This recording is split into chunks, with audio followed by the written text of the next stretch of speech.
Good evening and welcome to Behind the Headlines. My name is Timothy NYANGWESO.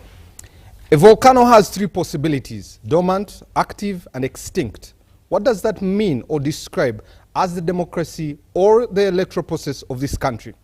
Especially as we carve into the 2026 electoral process, getting into the nominations that are around the horizon.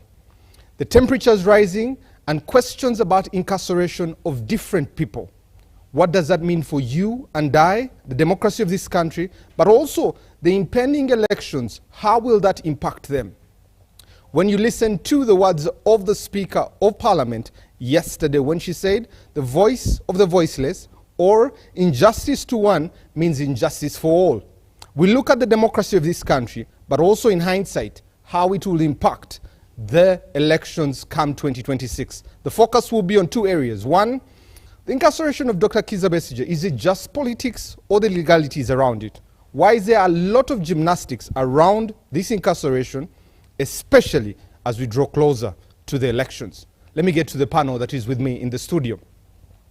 On my immediate left, Professor Sarah Sally, the director at the Institute of Gender and Development Studies at Makerere University. She's with us this evening. Good evening, Professor, and it's good to have you.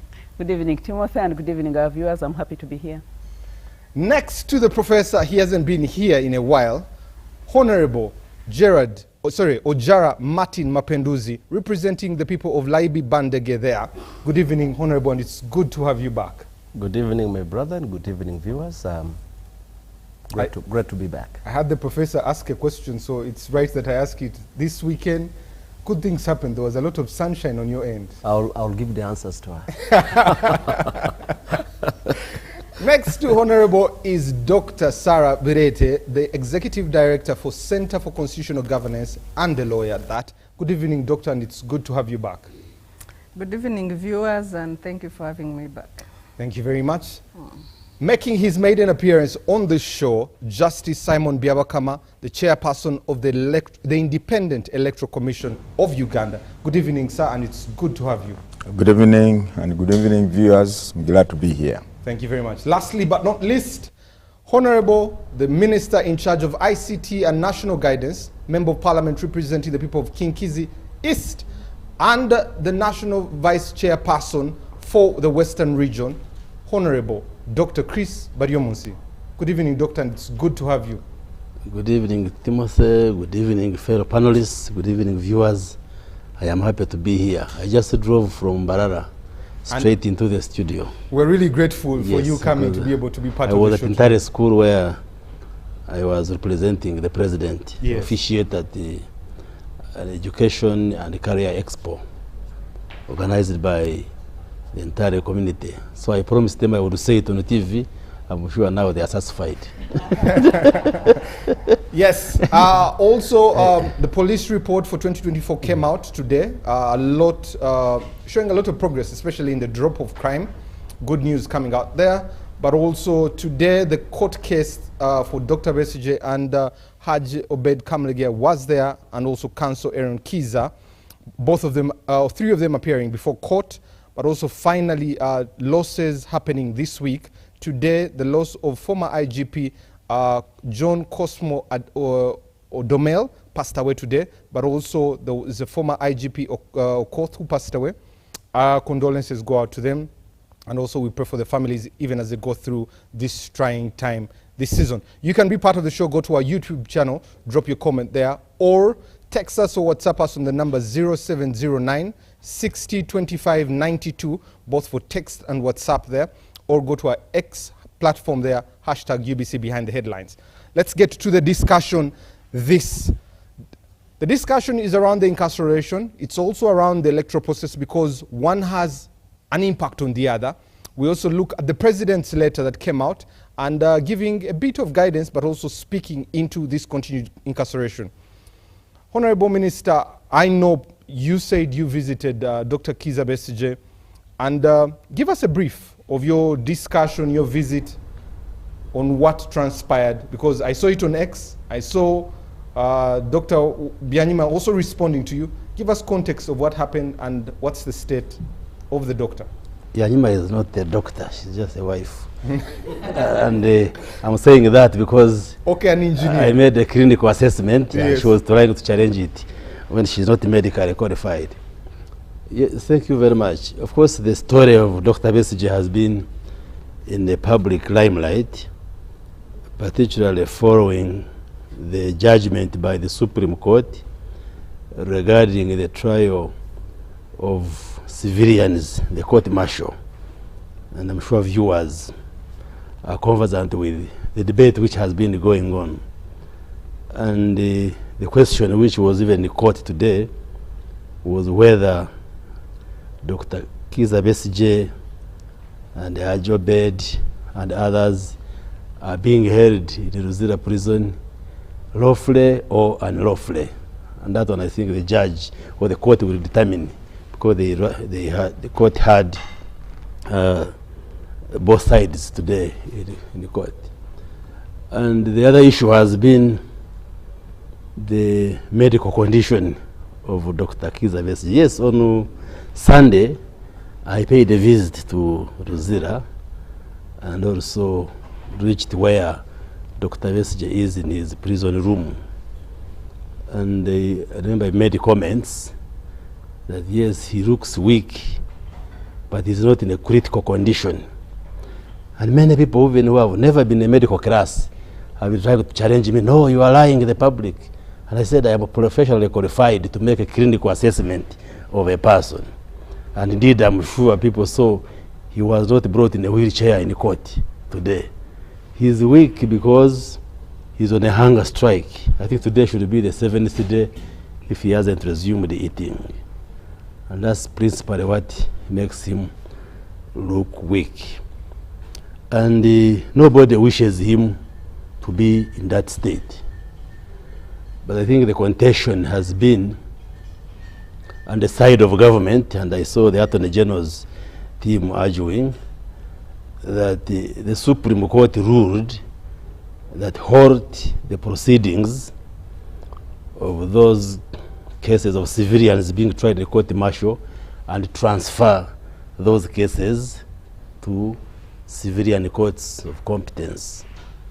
And that is the process which has been on.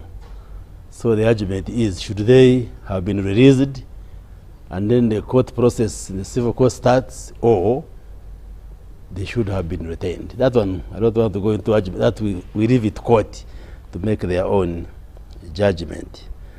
But I think the president's tweet or press release was basically saying, instead of arguing for release or pardon or leniency, people should first ask why exactly was Dr. Kizza Besigye and his colleague arrested, and that maybe they should push for a speedy trial so that those who arrested him can use evidence in the courts of laws, and then he can plead for his innocence. Because we have also said being a political figure does not immunize you against prosecution, especially if you are suspected of committing a crime. And we do hope that the state has sufficient evidence to bring against him. Other than that, I don't know what else you would want me to raise, but Doctor, yes. Honorable Minister, you speak about, and we'll get to the letter of the president, you speak about his health as a medical practitioner there, yes. and you talk about the hunger strike, but also why is he still in jail if the warrant that was supposed to keep him there expired on the 3rd of February?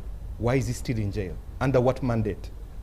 No, I have said that is what is being canvassed in the court today, and we leave it to the court, because I think Dr. Besigye's side is saying the warrant expired upon the judgment by the Supreme Court. Now the other side of prosecution is saying no, the Supreme Court did not say release all those who are being tried in the Supreme Court, but rather they said halt the proceedings and transfer. So those are the arguments being raised. So for them, they are arguing that court didn't explicitly say release them, but rather said halt the proceedings and then transfer. They're saying the process of transfer is ongoing. Those are the arguments being raised. And I'll come back to you, Honorable Minister. Allow me come to Dr. Sarah. Yesterday, you pulled together civil society groups and you had a press conference. We have had professional groups come together, the Uganda Medical Association. We've also had different civil society groups in Kenya raise their concerns. What is so sticky about this issue that you are raising dust about it? Well, the situation of Dr. Kizza Besigye and 𝐒𝐡𝐚𝐩𝐢𝐧𝐠 is at the heart of rule of law in Uganda. Do we respect the rule of law as a country? The recent ranking of 2024 ranked Uganda 126 out of 142 countries, ranked by the World Justice Report.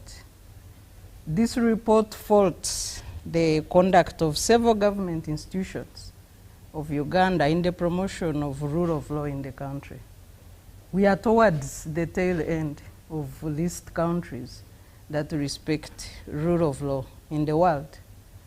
When you look at the question of fundamental rights and freedoms, which also is the reason that civil society organization is convened, hosted by the Center for Constitutional Governance, and we thought that as a constitutional watchdog, we cannot keep quiet when we see critical aspects of the Constitution being violated.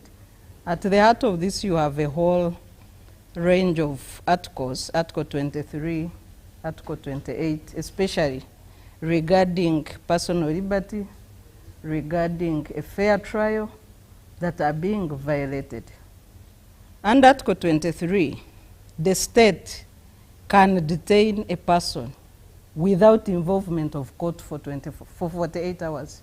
Those are 2 days. So when you look at the decision of Supreme Court that ordered immediate seize of all trial civilians in court-martial, but also nullified sections of the EPDF Act under which Kizza Besigye was tried, and others. So you find that, and then the warrant of remand that lapsed on January 3rd, you find that Besigye is in Ruzira since January 3rd with no court authority.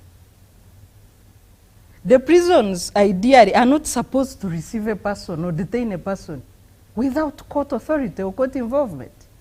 So what you find in practice is that the government has reenacted the Preventive Detention Act of 1966, where government would detain people without trial for security reasons, enacted by Grace Vinjira and others, and Obote One, which law he also fell victim. So the government has enacted this law without parliament, because parliament has not enacted this law, but the executive is detaining citizens without any documentation. If a warrant lapses, the prisons are supposed to return that person to court and either get direction of court or send the person home. And that's what we expected of Mr. Byabashija on 3rd February, to bring Besigye to court.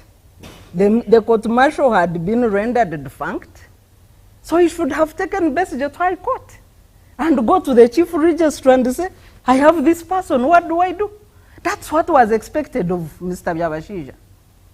But we have had everybody's interpreting the Supreme Court ruling in their own wisdom. We don't have any uniform interpretation, even when the Supreme Court has released an order of their own ruling. People have continued to give their own interpretations that suit their positions. Yes, yes, Honorable Baryomunsi, I am driving from the power of Article 23 of the Constitution. Detain somebody and produce them in a court of competent authority within 48 hours. That's what I'm using. So if you detain Besigye and 𝐒𝐡𝐚𝐩𝐢𝐳 without court authority from 3rd February. Constitutionally, you should have had an extension of 48 hours as you struggle with what to do next. Anything beyond 48 hours without competent court involvement is illegal. You are detaining people unconstitutionally. When you go to a right to a fair trial, other provisions, a person whose health is deteriorating at very high speed, Besigye today was walking, you know, just holding things. He can't walk on his own. He can't wear shoes. He appeared in court in slippers, bathroom slippers. And Doctor, before I come to Honorable Mapenduzi, and to be able to give us a few, when you look at this case, are you looking at it only through legal lenses? Because it seems like it has more politics than legalities around it. No, the unfortunate bit with the politicians, even when their rights are being violated, people play politics. People play politics. Can we read the law? The law which says detain for 48 hours. Beyond 48 hours, you must appear in a court of competent jurisdiction. This is the Constitution. So if you have somebody, a warrant lapsed on 3rd February, you have no court document. How are you detaining them? Maybe can I ask a clarification? Yes. Would it have been proper for the lawyers to go back to Supreme Court for clear interpretation, especially on release and non-release of the prisoners? Would it have been legally smarter than leaving it to everybody to interpret Doctor, what? Sir, if you can respond. The Attorney General is the petitioner in Supreme Court. The Attorney General is a principal legal advisor of government. All government agencies, he's the principal legal advisor, constitutionally. He's the petitioner in this case. So if he is not clear on what Supreme Court directed, even after Supreme Court has extracted an order, why doesn't he go back? He's the one who took everybody to Supreme Court. Because the Court of Appeal had... Yeah, because the case was resolved at Court of Appeal level. The Banyankore Bachiga say, Uruhire Nwayara. I think the lawyers of Dr. Kizza Besigye would even have had the speed to move faster than even Attorney General, because they wanted Dr. Kizza Besigye out. Honorable Baryomunsi, may I remind you that Article 20 of the Constitution enjoins all state agencies to promote and protect fundamental rights and freedoms of Ugandans. That is true. The primary duty of government is to protect the rights of everybody. What I'm saying, are you saying after the judgment, the lawyers for Dr. Cijaweze should have gone to sleep? I'm saying if the Attorney General delayed to seek that interpretation, should the lawyers have also rushed to ask? Because you can ask the court to clarify. Okay. If I may get back my space. Yes, Doctor. The lawyers of Dr. Kizza Besigye gave government the leave of 48 hours beyond the expire of the warrant. And on 5th February, that's after 2 days with the custody, with no court involvement, they filed an application for habeas corpus. So they are not sleeping. Okay. Let me come to Honorable Mapenduzi. When you look at this whole scenario, it has the country in a whirlwind. Everyone talking about it everywhere. What do you make of this ordeal and this case in its trajectory? First, I'll start from the positives. But it's important to note that this is not the first time Dr. Kizza Besigye is being arrested and subjected to court processes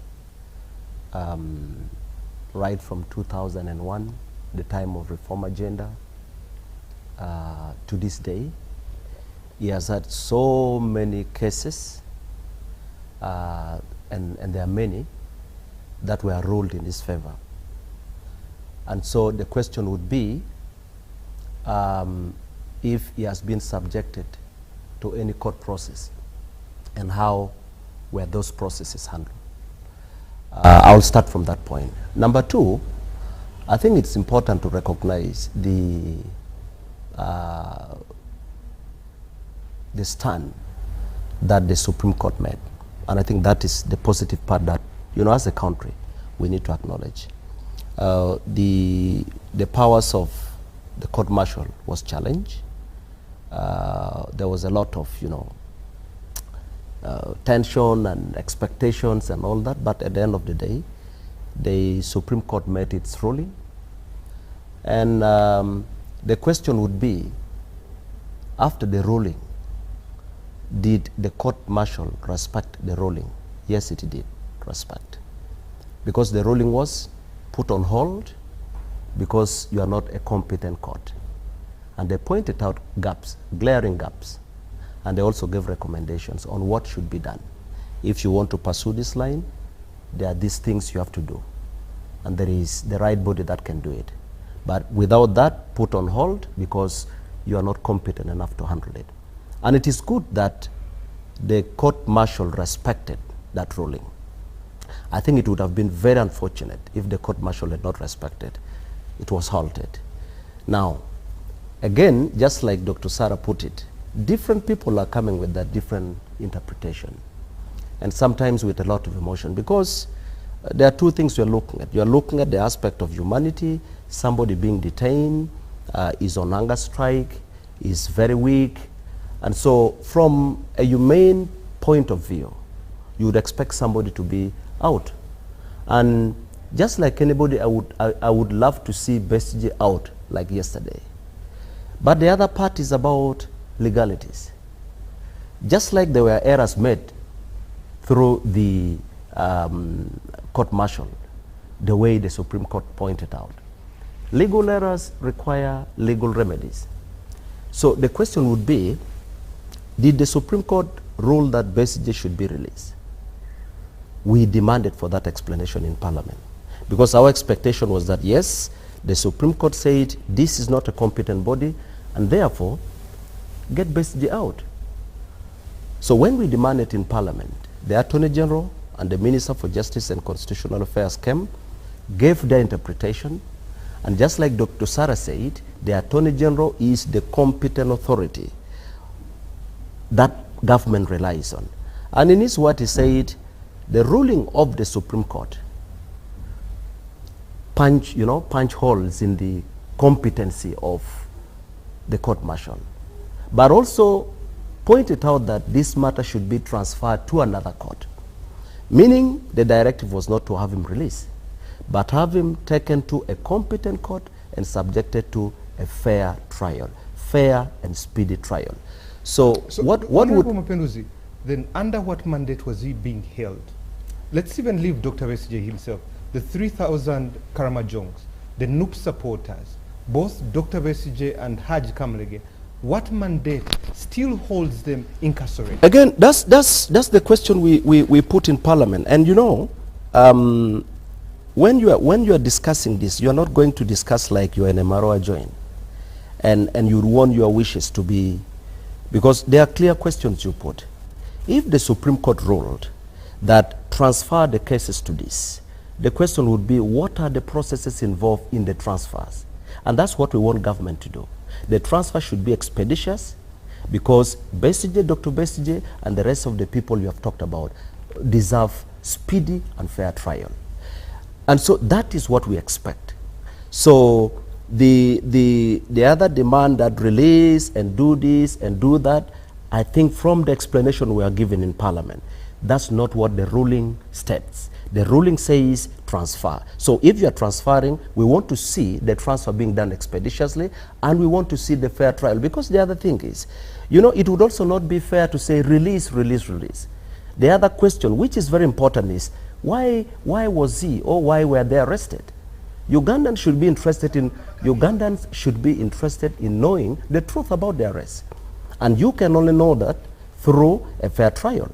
And so I would love to know whether Dr. Kizza Besigye is just being framed, whether the allegations are true or false, because they're serious allegations. And Uganda should, because if it's true that the allegations being, labeled against him are actually true, then that's serious, because it's again about the safety of the country and the rest of it. But if the allegations are not correct, then that's not fair. So the only outcome you can only get to know that after a fair trial. So my call would be, government needs to know, the judiciary needs to know that the aspect of speedy trial and the transfers are what Ugandans are waiting for, and that is something we need to continuously demand Honorable, for. just sticking with you before I come to Professor, you said that this is not the first time Dr. Besigye is facing such an incarceration.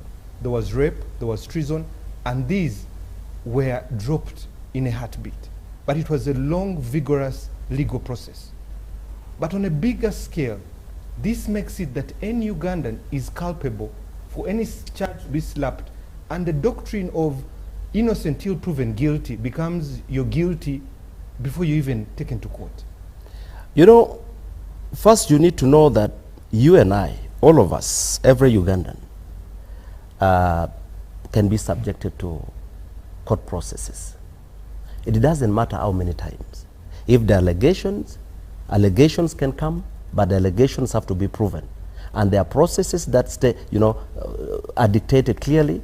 So it's not about how many times Dr. Kizza Besigye has been arrested or how many times he has been, you know, exonerated in court and so on. My biggest concern and what I call for, every time there are allegations, there must be thorough investigation. There must be fair processes so that somebody has the belief that even when there are allegations, investigations and the processes can still prove you right or wrong. That's important. And so, and I think that is what our court system needs to build on. Ugandans need to believe that yes, you can be framed or you can actually commit a crime and you can be subjected to a fair process and the outcome will be satisfactory. That is key. Professor, when you look at this whole ordeal, the predicament that is surrounding all these things, and you look at our national discourse, what do you make of it? Especially closer to elections, the democracy of the country, where we have come from, our history, and where we're looking at to go. Well, thank you very much, Timothy. But maybe I start by also recognizing that our Professor Ignatius Kakande, who has been one of the top surgeons of this country, one of the historical, I imagine he trained the people in the house. He passed on. He was, he taught in a lot of, he taught in Makerere and in Nairobi universities, worked in Kenyatta, Mulago, Zambia, and everywhere. So we lost him, so I think we need to observe that Professor Kakande has died and we condole with his family. Yeah, so your question is, where do we stand with all these processes and what sense do we make of it? What does it mean for our national discourse? I think it means well for our national discourse, because if you look at democracy, democracy is not an event that occurs only at the time of casting the ballot in the ballot box. In politics, we used to be taught, and there were these key themes of democracy as a discussion, and mainly those courses related to the civic engagement of the people within state processes. It was very much modeled on the American political system. And so it was either about either civic education or civic engagement, but basically how does the public sphere engage with the state and with state processes. So this particular matter has been very dynamic, right from the way Colonel Kizza Besigye was arrested in another country, and of course there we were able to discuss and learn about laws of extradition. So people had those discussions. What else did we see? We saw actually the role of how foreign lawyers can participate in local jurisdictions.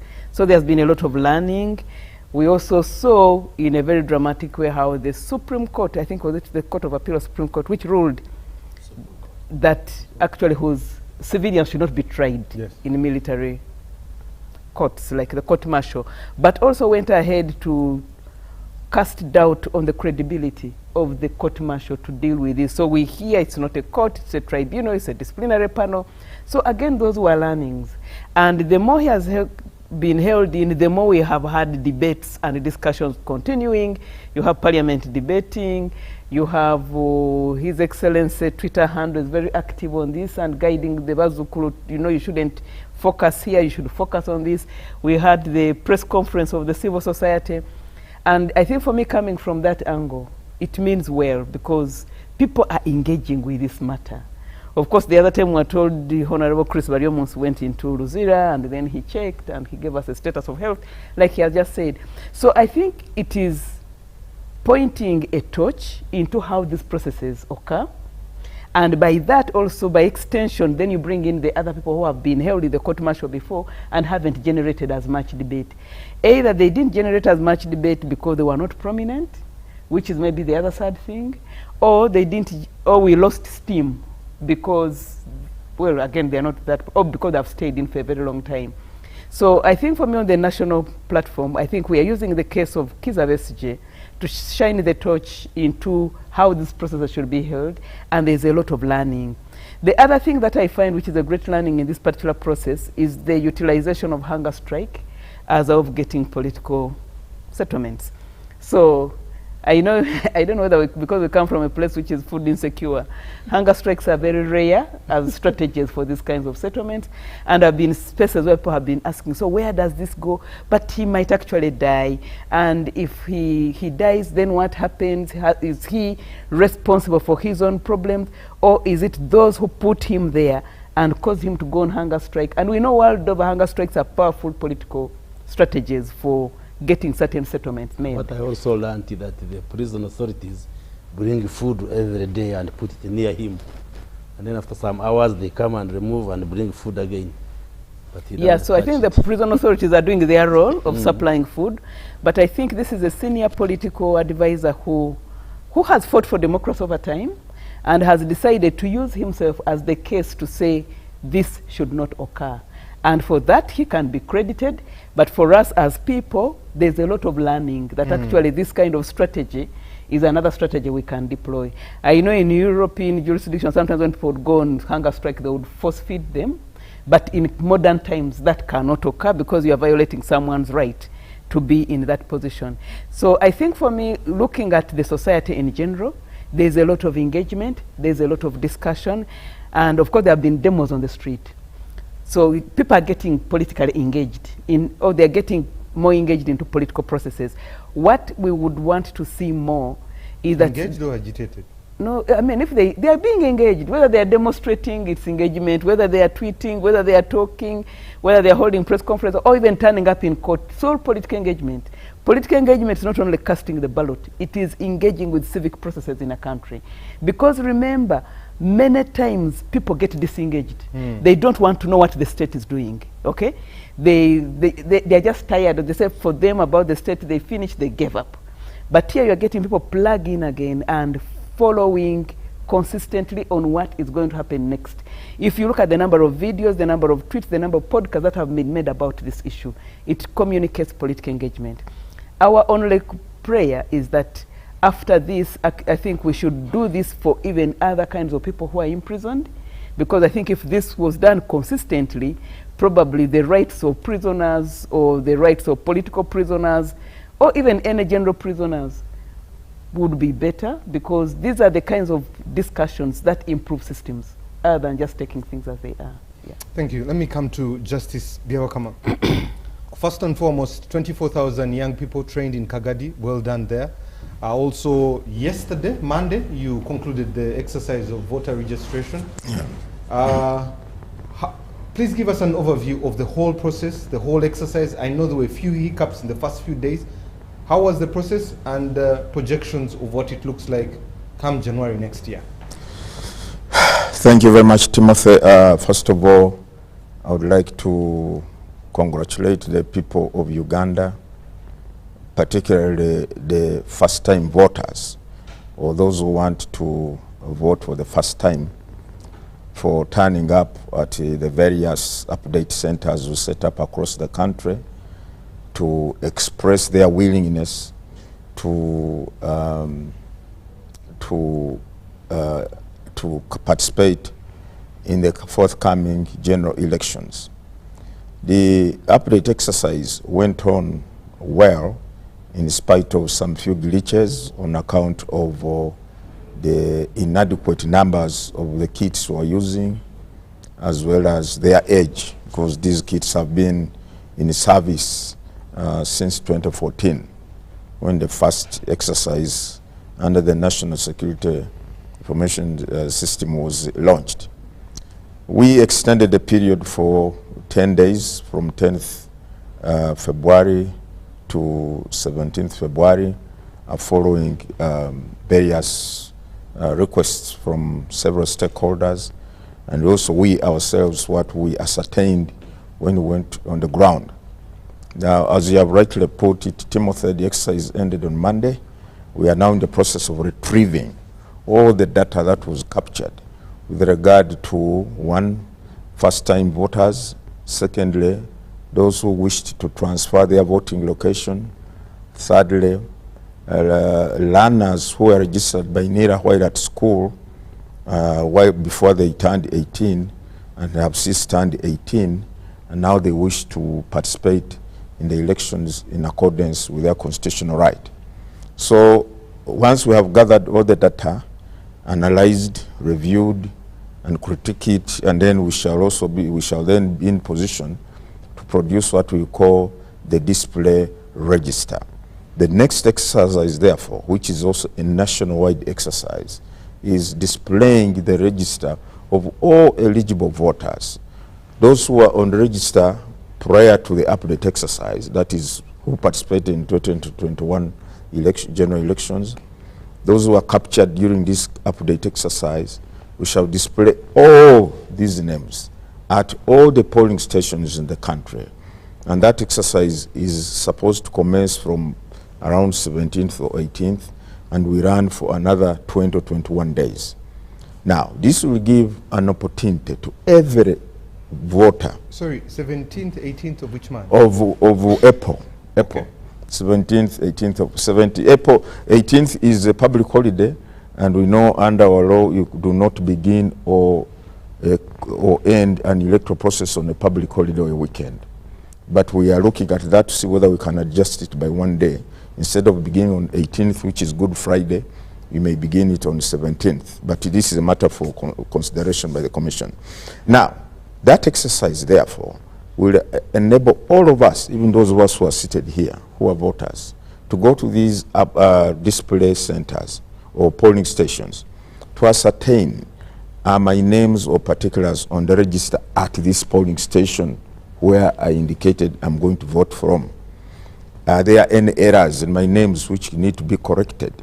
And secondly, are there any people who are no longer voters, who are not eligible voters on the register at our polling station? For instance, they're dead.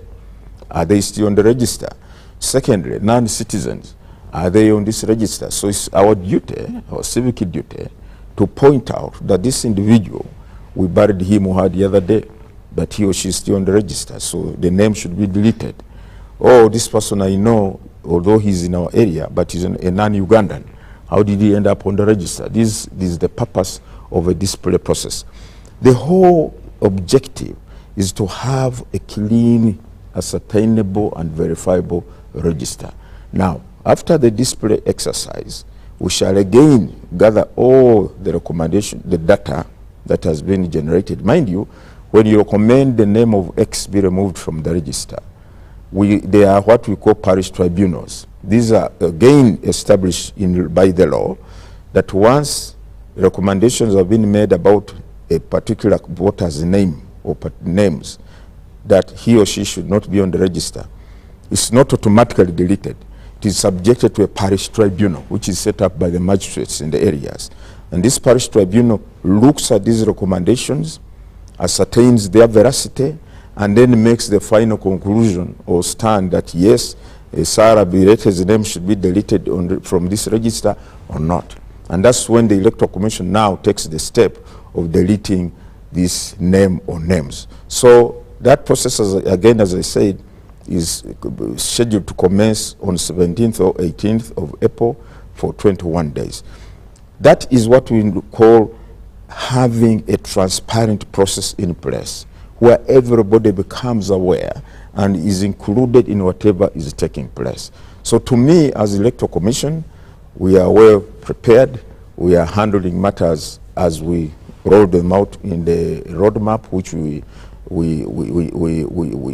spread in the whole country. At the same time, we are engaging with so many groups, all Ugandans of all walks of life. Yes, indeed, I was in Kagadi the other day. It's a very good program under the Uganda Rural Development and Training Institute at Kagadi, where they are skilling our youth whether they are P7 dropouts, whether they are what, they are skilling them in enterprises, in things that they can do by themselves. And it's a very good undertaking. They passed out to 2,400 youth from just one district. And they have these programs running in 20 districts. And they are graduates, if I may call them that, from each of these districts. People who are learning hands-on. And you know who the trainers are?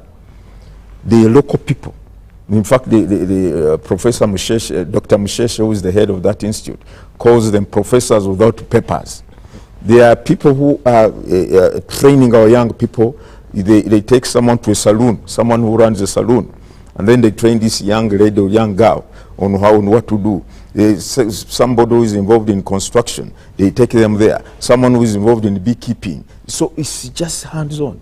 And now, if you look at the numbers, because they said their target was to pass out, to train 70,000 youth or young people within 5 years. They have hit the target within 4 years. And now they are passing out these graduates per district. And I was very privileged to have been invited to be the chief guest at the and I was given opportunity, because look at the concept. He says, look, you have been complaining of bribery in elections. And for us, we think that a person who has something to do and is earning an income has dignity. You cannot therefore bribe this person with 1,000 shillings with a piece of soap, because he or she is earning on his or her own. So that is the whole concept of having asked me as chairman of the Electoral Commission to go and talk to these people. And I was really very grateful that we're able to engage with the young people. We're able to take them through the processes and the civic duties that are enshrined in the Constitution as citizens of this country. What is your role in nurturing and grooming of our democracy in the country? What are the practices that we should avoid that undermine our democracy? And I'm glad that we are part of this journey. Justice, the register, I have seen reports where you have said you are not going to rush to display it. No. Why are you not doing it within the time that you were speaking about, especially that the process ended on Monday? Right. You see, an election involves so many things. We have carried out update in the entire country. As I said, we have had those who are registering for the first time. We have had those who are applying to transfer, who have applied to transfer their voting location, and so on and so forth. Now, all that data has to be gathered and put in one central place, and that is at EC headquarters. We go because the application to transfer is made on hard copy application forms. You indicate your particulars, the polling station where you voted from last time in 2021, the polling station you want to transfer to, on account of your the parish where you reside currently or where you originate from. That's the criteria. You can only vote from the parish you reside in or you originate from or you were born. So all this is on hard copy forms. Now we have got to retrieve these forms, bring them to a central place and shift through them. And then this data has got to be digitalized. We've got to capture this on to our database, voters database. So this is a process. You cannot do it in 1 day. You cannot do it in 2 days. And that's why we allot sufficient time to enable us to go through all these processes before we can print the display register. Because if, Timothy, you went to an update center and you indicated you want to transfer your voting location, during the display period, you expect to find your name on the register at that polling station. The new polling station, not the old one. Why? Because you have alerted the commission that I will be transferring my voting location. In 2026, I'll be voting from this polling station. So there's no business for you to go to the old polling station you voted from in Kampala. You are now back in your village. So that's why we need ample time to digest all this data. Justice, during the 2021 elections, you released data at the command center you had in real time of DR forms that were in a particular polling station. You were telling us here you did a manual process and you cannot be able to deliver the data in real time because it is in a document process. Why are you creating skepticism in the public, and how do you clear that? No, there's no skepticism. I mean, how do I put it? When you apply for a job, okay, these days they are telling people apply online. But nowadays you would apply manually. And you put your application in an envelope, or you submit it to the recruiting agency. Now, but they have got to open these applications, vet them, or whatever it is, shortlist them. So even in this particular instance, the process of applying to transfer is not being done online. It is being done manually. And that's why we said you go to the update center, you are given a form, you fill it, or you are helped to fill it, and then you take it to the chairperson, LOC, of your area. Remember, it is based on residence. Now, the chairperson of LC1 is the one to confirm that Timothy is indeed a resident in my village, which falls under this parish, where he or she wants to transfer his or her voting location. So all these forms, which are in the thousands, because I don't have the statistics now of how many people have applied to transfer, we shall be informing the country. Now, these forms have got to be put together, brought, analyzed or looked at, and to me, that is a very healthy process. I mean, that is a very smart and credible process, because you don't want to do things in a rush. Then you have errors. You have not put people where they say they want to vote from. So it is, even in 2021, that's what we did. In 2020, that's what we did. This has been the practice. Because all these processes, Timothy, are ingrained in the law. It's the law that says the Electoral Commission, before conducting any election, shall have a period for update of the voters' register.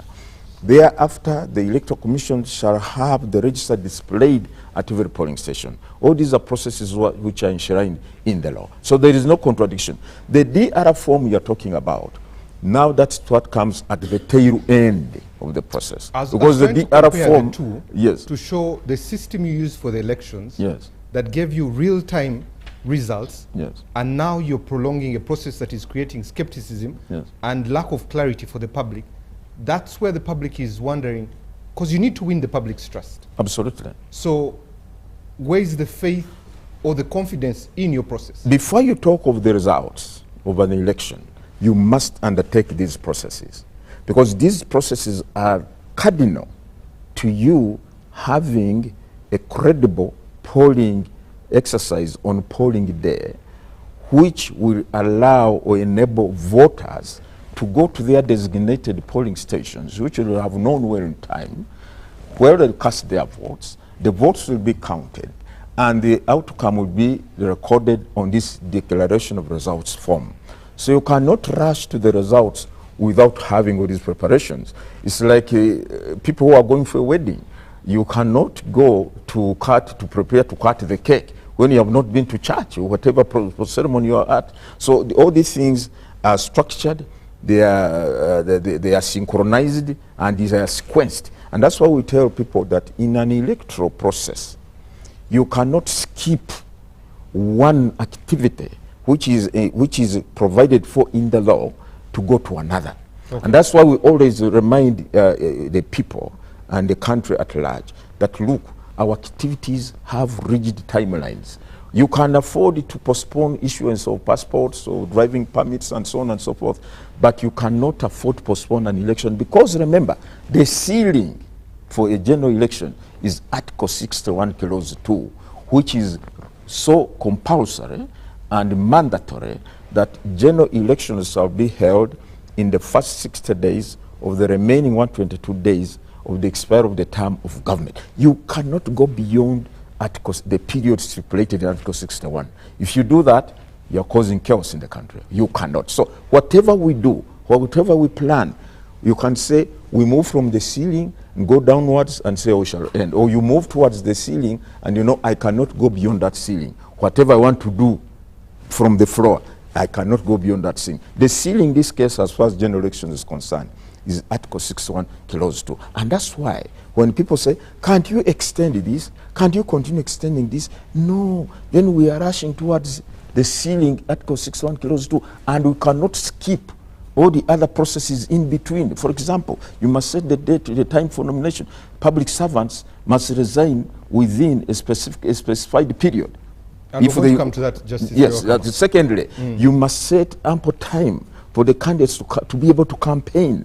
Now, if you continue extending and yet you know you cannot skip campaigns, then you find candidates have about a week to campaign, then you're causing a disharmony in the whole process. We're going to come to that. Yes. Honorable Minister, let's jump to the, I don't know if it's to call it a letter or a tweet by the President, but it's quite interesting to be able to read what the President wrote. What do you make of it, and is that not undue influence on how institutions should be run? Which one? The President's letter that he wrote about the case of Dr. Besigye. Yeah, you're telling us Dr. Besigye again. I thought we were going direct to... Okay. Maybe let me just rewind, because if I specifically come to the letter, you see what happened is that on the 31st January, that's when the Supreme Court made a ruling. Yes. And by the way, the Supreme Court didn't say that civilians cannot be tried in a court-martial. I think if you read the judgments of the Chief Justice himself and two others, I think they were saying the way the UPDF Act is now, the way it was drafted and passed by Parliament, it does not align to the Constitution. Like when they were saying the court-martial is constituted of people who have no knowledge of legal issues. I think they made a point. And yet they try cases like treason, terrorism, which can even give you a sentence of murder. So the question was, how can somebody who has never been to a law school now preside over a court? But they were saying in some special circumstances, civilians can be tried. And that's why in their recommendation they said Parliament should revisit the UPDF Act. And indeed, the Attorney General has been drafting amendments to the UPDF Act, which will be coming to Parliament. But coming to the processes, that the judgment came out on 31st. The Attorney General immediately, I think on the 3rd, now started the process of transfer. And he wrote the Chief Justice to appoint a liaison officer for this transfer, which he did the following day on the 4th. And then I think on the 5th, the Attorney General wrote to the Ministry of Defense and the DPP. I think in there was a delay. I think there was a delay in going to court to get an extract, the court decree, which came, I think, on the 14th. And I'm told it had some grammatical errors which had to be corrected, and then it was again sent on the 15th. So this process has been on. It's not that the government just sat on that process to incarcerate Dr. Kizza Besigye. And let me also clarify that nobody in the government is interested in having Kizza Besigye and others suffer. I spoke to the President myself on Saturday, and his concern was, why has it delayed? Because the court ruled that the case has been transferred from the court-martial to the civilian court, and his concern was, why has it delayed? You people in the executive fast-track the process so that Kizza Besigye and his colleague can appear before the civilian court, and then the evidence will be adduced, and he can even apply for bail in the civilian court. So nobody, including the President, is interested in having Kizza Besigye and others tortured in the prison or suffer. But we are saying, if the allegations, accusations against Kizza Besigye and his colleagues, then let those who have the evidence bring it in the court, and then he pleads his innocence. So what the President was saying is that instead of saying release him or forgive him and so forth, that let's say fast track the process, let the court process begin, and then the evidence be adduced in the court, and then if he's innocent, yes, if he's guilty, then the court process. So he's basically arguing for a fair trial, which is transparent and quick, rather than maybe the arguments which are being raised.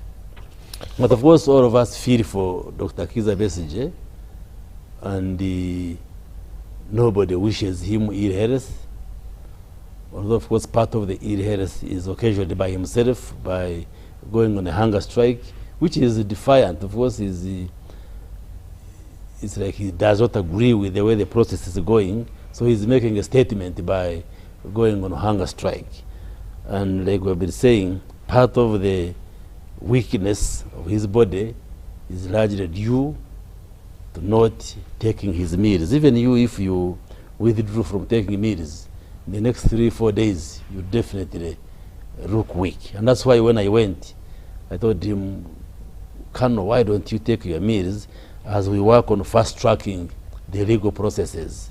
Because nobody is interested in having him remain in Luzira forever. So the argument of the president is there is needed to fast-track the process and have the case taken to the civil court, and then the trial begins. So there is a speedy trial, and then it ends the way it ends. And I hear you on that one, yes, yes. Honorable Minister, because there's some things that the President talks about and says, why was Dr. Kizza Besigye arrested? That's a question that should be asked. He talks about a quick trial and talks about no one should lecture us on reconciliation and forgiveness. But he also goes on to say, why do you not demand for a quick trial so that you can prove your innocence and expose those who are persecuting you instead of demanding for bail? Yeah. Forgiveness as if it's a serious crime, also entitled. Absolutely. When you hear this, doesn't it concern you on undue influence by the president to the judiciary, one, but also two, this says he's guilty even when I don't think he's saying he's guilty. I think he's saying there is a general perception which has been created that Dr. Kizza Besigye is probably being persecuted for nothing. That's probably because he has been an opposition figure, he is just being punished. And the president is saying, no, you must ask, why was he arrested? Because there must be a reason why he was arrested. We have been living with him. There are other opposition leaders. So he's saying a critical thinking mind should reflect on that question. Why was he arrested and brought to courts of law? And why wouldn't we say, let the courts try him?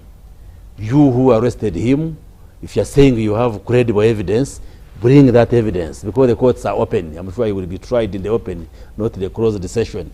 Bring that evidence, and we shall also be moving together with the court to see whether you have a point why he was arrested or not. And if the evidence is feeble, is weak, then we shall see it. If you have credible and strong evidence, then we shall also see it. So I think the argument is saying, instead of saying release him, or why are you arresting him, he's saying no, rather demand for his production in the court, and then the state which says it has evidence against him, bring that evidence, and then the courts will evaluate what the state has. And I think I have no problem with his statement. I don't think he's influencing courts that prove him guilty or not. Whether he is guilty or not guilty will be the discretion of court, depending on what evidence will be brought to court. Okay, we're going to discuss this. I find his argument credible. We're going to discuss but definitely on the basis of the medical condition, he can also be granted bail or released. We're going to discuss this a little bit more when we come back from this break, but I'll start with Dr. Sarah. Let me read some messages that have come through. Thank you, Timothy, and your guests. As we move towards 2026, let us strive for more honest regardless of what side of the aisle we are. Honesty in this, from these politicians communicating to the public, especially empty sloganeering, lies, insightful propaganda, both sides of government and opposition, may put our country in flames sooner than later. Muhezi Simpson. That's a point we'll be getting to in a short while. Good evening, Timothy. I am Muanguzi Felix in Chitagata. Is Dr. Sarah Birete acting legally by discussing the merits of the case in court and on its ruling there? Okay. Thank you, Timothy, for the show and the panel. My name is Cyrus from Wakiso. My request is that Honorable Baryomunsi, in his wisdom as a doctor, cannot outcompete Dr. Sarah Berete in the law. We should all learn the law to be able to safeguard ourselves, because at the end of the day, we all are culpable if the law is not in our favor. Okay? This is Ofono. He says, I'm watching you from Tororo. My question goes to the minister. Why is it that some people are being allowed to talk recklessly, yet some people are trying to talk about abductions and charges with common sense? For example, why are there comments from the CDF warning NUP leaders? Okay. Eric from Ginger says, the burden of proof to hold prosecution, let them give us what is unforeseeable evidence that denies Besigye from bail. The state's case did not have conclusive reasoning in denying him bail. I think the Supreme Court ruling was like a mistrial to my review. Okay? Dr. Besigye is harvesting what he planted in Luweero. Okay? Timothy, thank you for the show. My question goes to the Honorable Minister. I'm requesting him to define the students that were arrested and also to relate it to Besigye. If the definition of an arrest is wrong, then please, panelists, stop using the word in public shows. I am a law student and I need to pass my exams. Okay? This one is asking about what is an arrest? How is an arrest carried out? I think that is what he's asking as clarity. Yes. My question also, okay. Finally, before we take a break, Timothy, thank you for the show. Honorable Mapendusi is making profound arguments on the political theater we call courts here. But because it is about Besigye, credibility has dropped to zero. Okay? The man has been framed many times and always the cases have failed. At least the public court has passed its verdict that he is innocent. Okay? Fortunately, the public court is not making any rulings. This is Abdul Noor. I'm really disappointed in Ugandans. If they cannot feel the pain of UPDF being killed as innocent on the call of duty by cattle rustlers, and many who have lost their beloved ones by these guys in Karamoja, now politics has turned these culprits as political prisoners. You are now seeing peace in Karamoja now. Ugandans need help. The best government has offered us good citizens and peace. I thank you. Okay. Let's take a quick break. When we come back, we'll be analyzing the president's letter, but most of all, we'll be building towards solutions of what our country needs to look like in terms of democracy.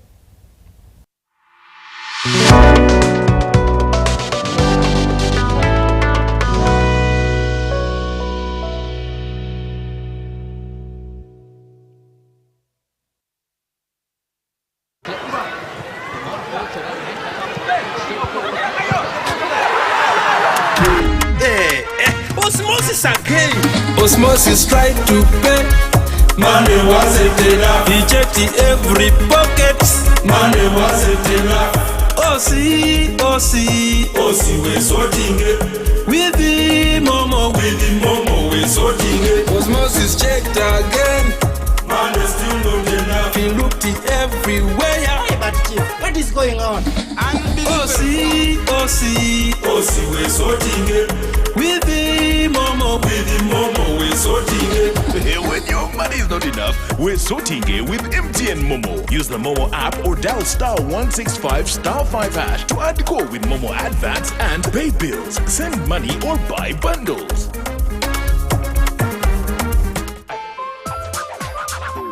Across Uganda, the parish development model is paving the way for prosperity, helping families transform their lives through strategic farming practices, like the 4-acre model. In our Chibaro of 1996, we said first acre, put coffee. Second acre, fruits. The third acre, you put pasture for dairy cows. The fourth acre, for food, cassava. The good thing is that now cassava is also becoming a very good cash product. But at least for food. Then, mind you, the backyard. You put poultry for eggs, you put piggery. I'm in a 1-acre plot of land. In this 1 acre, Your Excellency, I practice this banana plantation. I also practice coffee. I also have dairy, Your Excellency. Every month, Your Excellency, I get 500,000 from these bunches. The 7 activities we recommended, they have a big global demand. We have 10,000 Nile tilapia fish and 10,000 African catfish.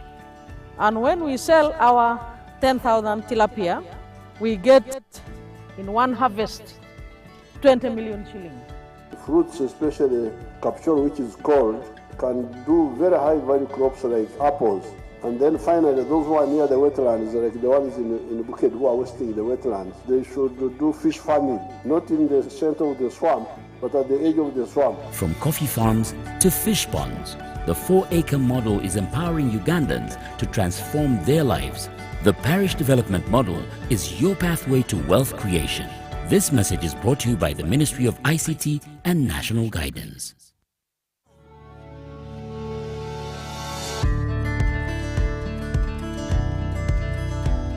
This PDM is to get all of you out of poverty. That's why we said 100 million per parish per year.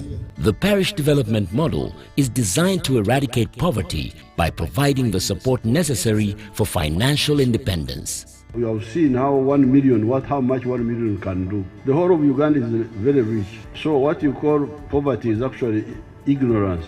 We need everybody to come up. Let us all take advantage of the conducive prevailing atmosphere of political stability, peace and security to ensure that all our people come out of poverty.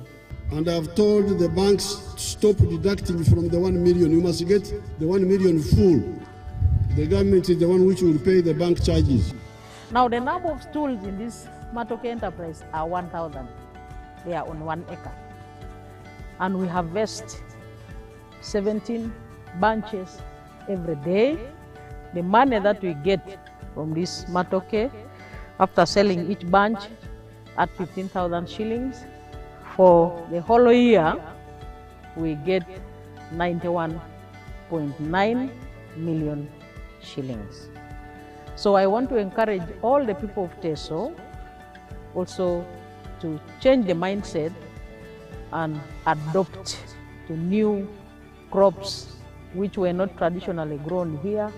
We emphasize 2 words, wealth and jobs. This PDM is to get all of you out of poverty.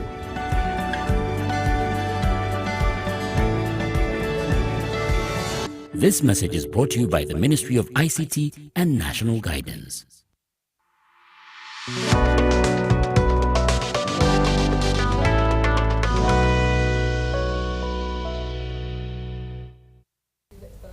Welcome back from that quick commercial break here on Behind the Headlines. My name is Timothy NYANGWESO. Even as we get to the last leg of the show, I'm joined by Professor Sarah Sali, Honorable Martin Ojara Mapenduzi. I'm also joined by Dr. Sarah Birete, Justice Simon Byabakama, and the Honorable Minister, Dr. Chris Baryomunsi, and we're discussing everything, the democracy of this country and how it can impact the electoral process in this country. Let me read some feedback that I would like the Justice to take note of, because these are some of the questions that have come for him. This is a gentleman that did not leave his name. He says, my question goes to the EC chairman. Which civil organizations took part in monitoring the exercise of registration around the country? And did you monitor this yourself? How reliable is the data you have collected? Okay. This is Okodale. And he says, my question also goes to the Justice. I'm a Ugandan voter, and I've been held up in an assignment out of the country, and have not been able to appear in my village to update my voters register. Am I sure my name is still on the voters register, or have I been deleted, and as it appears on the update there? Finally, this is a gentleman called Ben Opelo. He says, okay, he talks a lot about incarceration, then continues and says the abuse of power and driven by selfish interests is a directed attack on justice. Justice should not be selective. The law must protect all and not oppress them, okay? Ben, thank you very much for your message. Let me come to Dr. Sarah.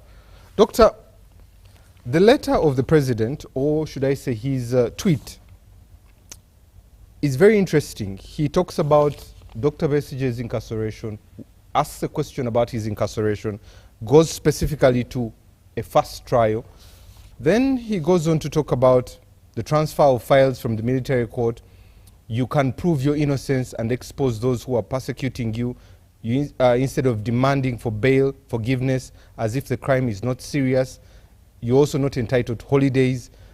He also continues finally in his last bit and says, is that not unprincipled blackmail when he talks about the hunger strike there?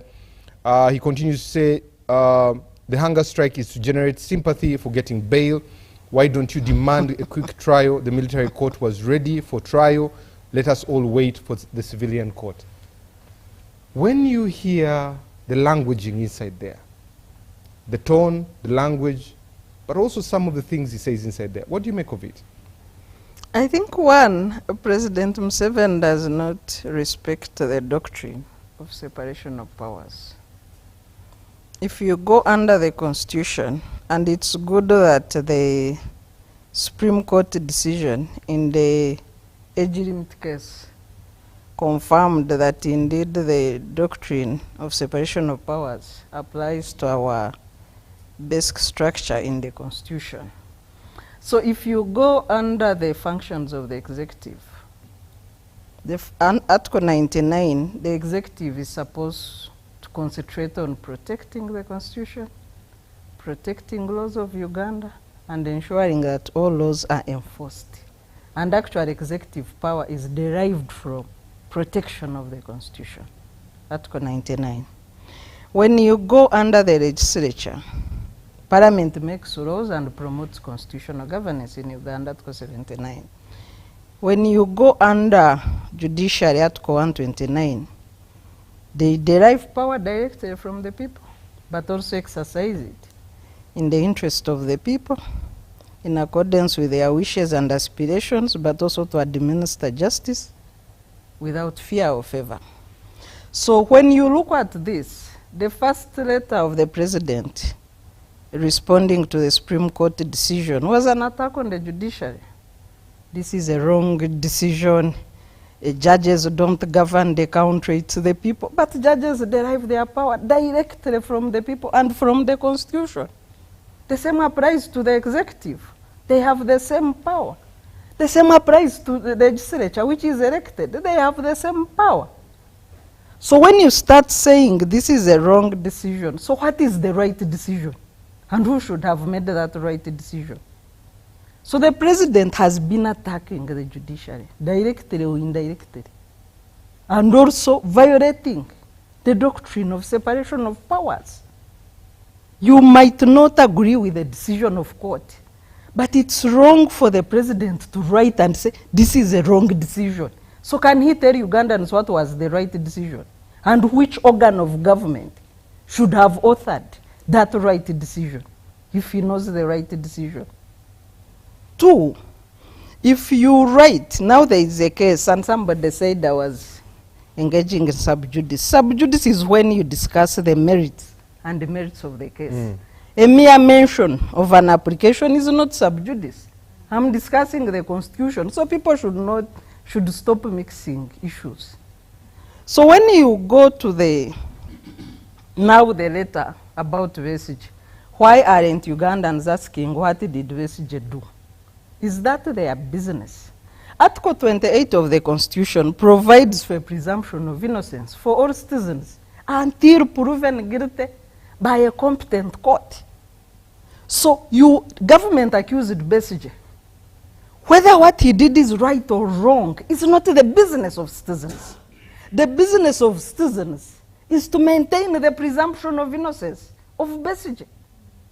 So the president to go now and write, why don't you ask? Then the people are copycatting the statement, what did he do? No. Bring what he did to court. Besigye enjoys the protection of the Constitution and the presumption of innocence. So you are not going to criminalize him without following procedures of conviction.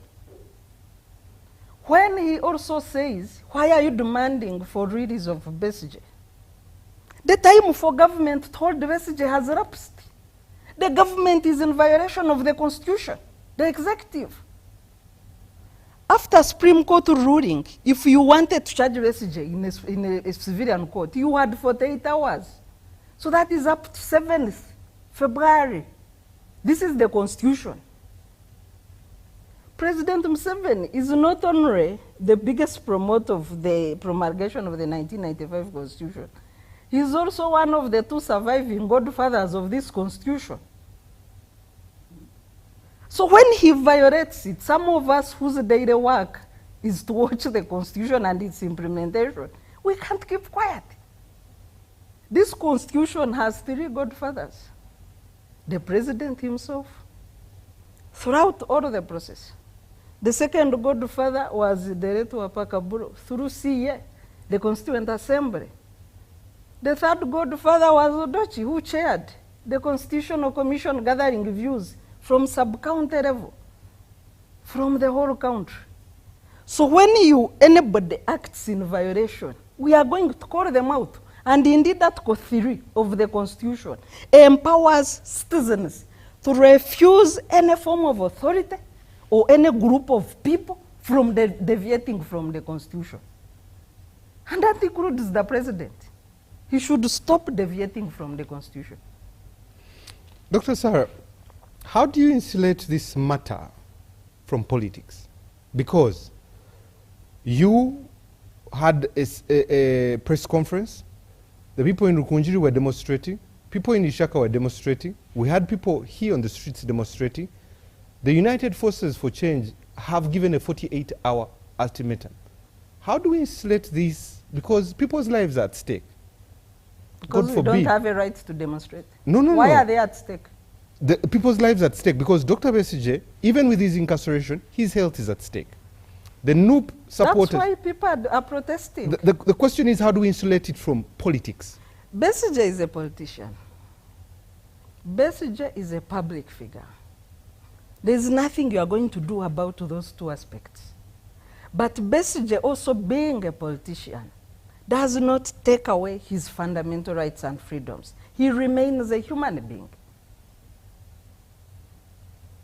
So you cannot separate Besigye from politics. He was forming a party. I don't know whether they've got their certificate. PFF, after leaving FDC. He's a politician. He's a political activist. So I don't want to discuss politics. I want to remain focused on the fundamental rights and freedoms of Dr. Besigye as a human being, as a citizen of the world who enjoys the protection and the universality of fundamental rights and freedoms. And before I get Honorable Mapinduzi, do you see that, someone mentioned it here, that this could throw our country into anarchy? Is that a concern for you, especially as you delicately handle this matter, not just Dr. Besigye, not just Haj Obed, but also the other people that are incarcerated? I was reading a story of a young man called Tarema that had been in jail for 6 years. There's another person who is in jail on remand for 28 years, on remand. And that's the matter.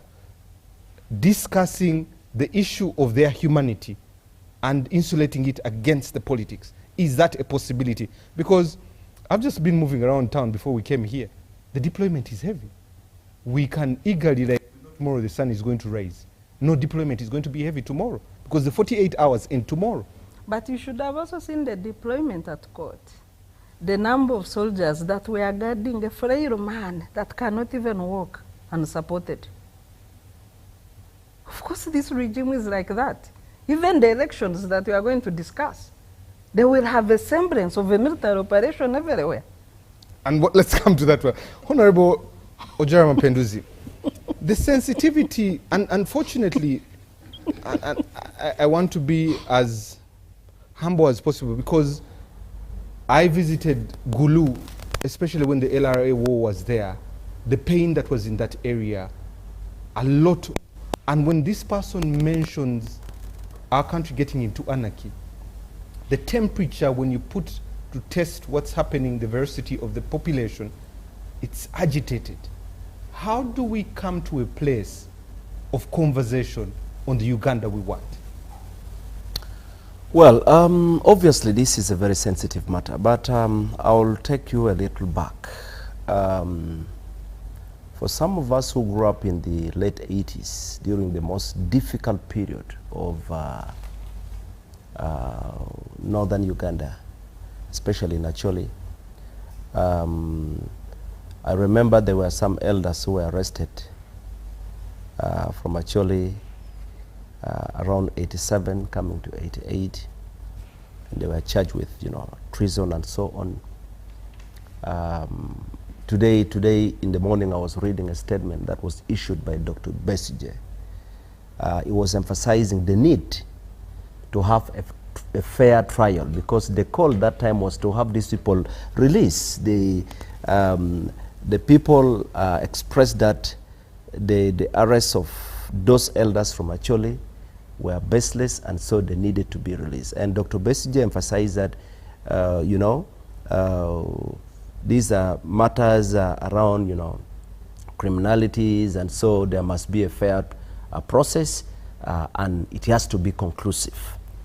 And for me, I come from that background. If there are allegations, the allegations have to be investigated so we know the truth. And I think that's where I agree with what the president is saying. That yes, you can have a demand that release him, release him, release him. But are we just going to say release him and abandon the other part of why was he arrested? Where is the truth? Because release him is not enough. Give us the truth is the other important part of it. And so that's the perspective I look at this. Because of his medical condition, he needs to be attended to. His life is very important. But also in the face of the law, he needs to be taken through a fair and speedy trial, so that we know that he was actually accused falsely, or there are issues that he was accused rightly. And so these are things that we should expect. So the emotions are there, and as you said, there are a lot of politics coming in. Unfortunately, that is what happens most of the times towards politics and so on, to the extent that even when you have serious issues to answer, sometimes people want to attach politics into it. Now, it's very difficult in Uganda to draw a line in between that, because then it becomes a political struggle. It becomes a political demand. Now, that sets a wrong precedent, because what if there are truth, what if there are realities in all this? Where will it leave us? And what if the allegations are baseless? How are we going to know? These are processes that we need to know. Unfortunately, just as Dr. Sarah put it, it's about trust, it's about that. But you see, we should also care about, the institution of, justice, how the judiciary work, and we should put pressure. Actually, to me, I would put a lot of pressure on the judiciary to speed up the process, try Dr. Besigye, because we should know why he's being, There is no case before court. So what pressure are you putting on the judiciary? Well,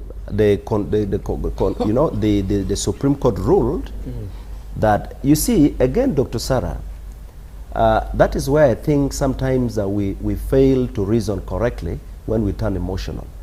Here we are relying on what the Supreme Court said. Number one, the Supreme Court said the military court-martial does not have the competence to handle the case. And all the cases should cease. Yes, and that has happened. But the charges were not invoked. Two, they said, let the case be transferred to a civilian court. It has not been. Let me finish. Please don't interrupt me. Okay. And that is how we should do it. Because when you speak, people respect you. So if the Supreme Court is saying transfer to the civilian court, it means transfer and take him through a fair trial so that the truth is known. Whether there are issues. And so my concern is the speed at which the transfer is being taken, because that needs to be handled expeditiously. And Honorable, that's important. I hear you on that one. Yeah.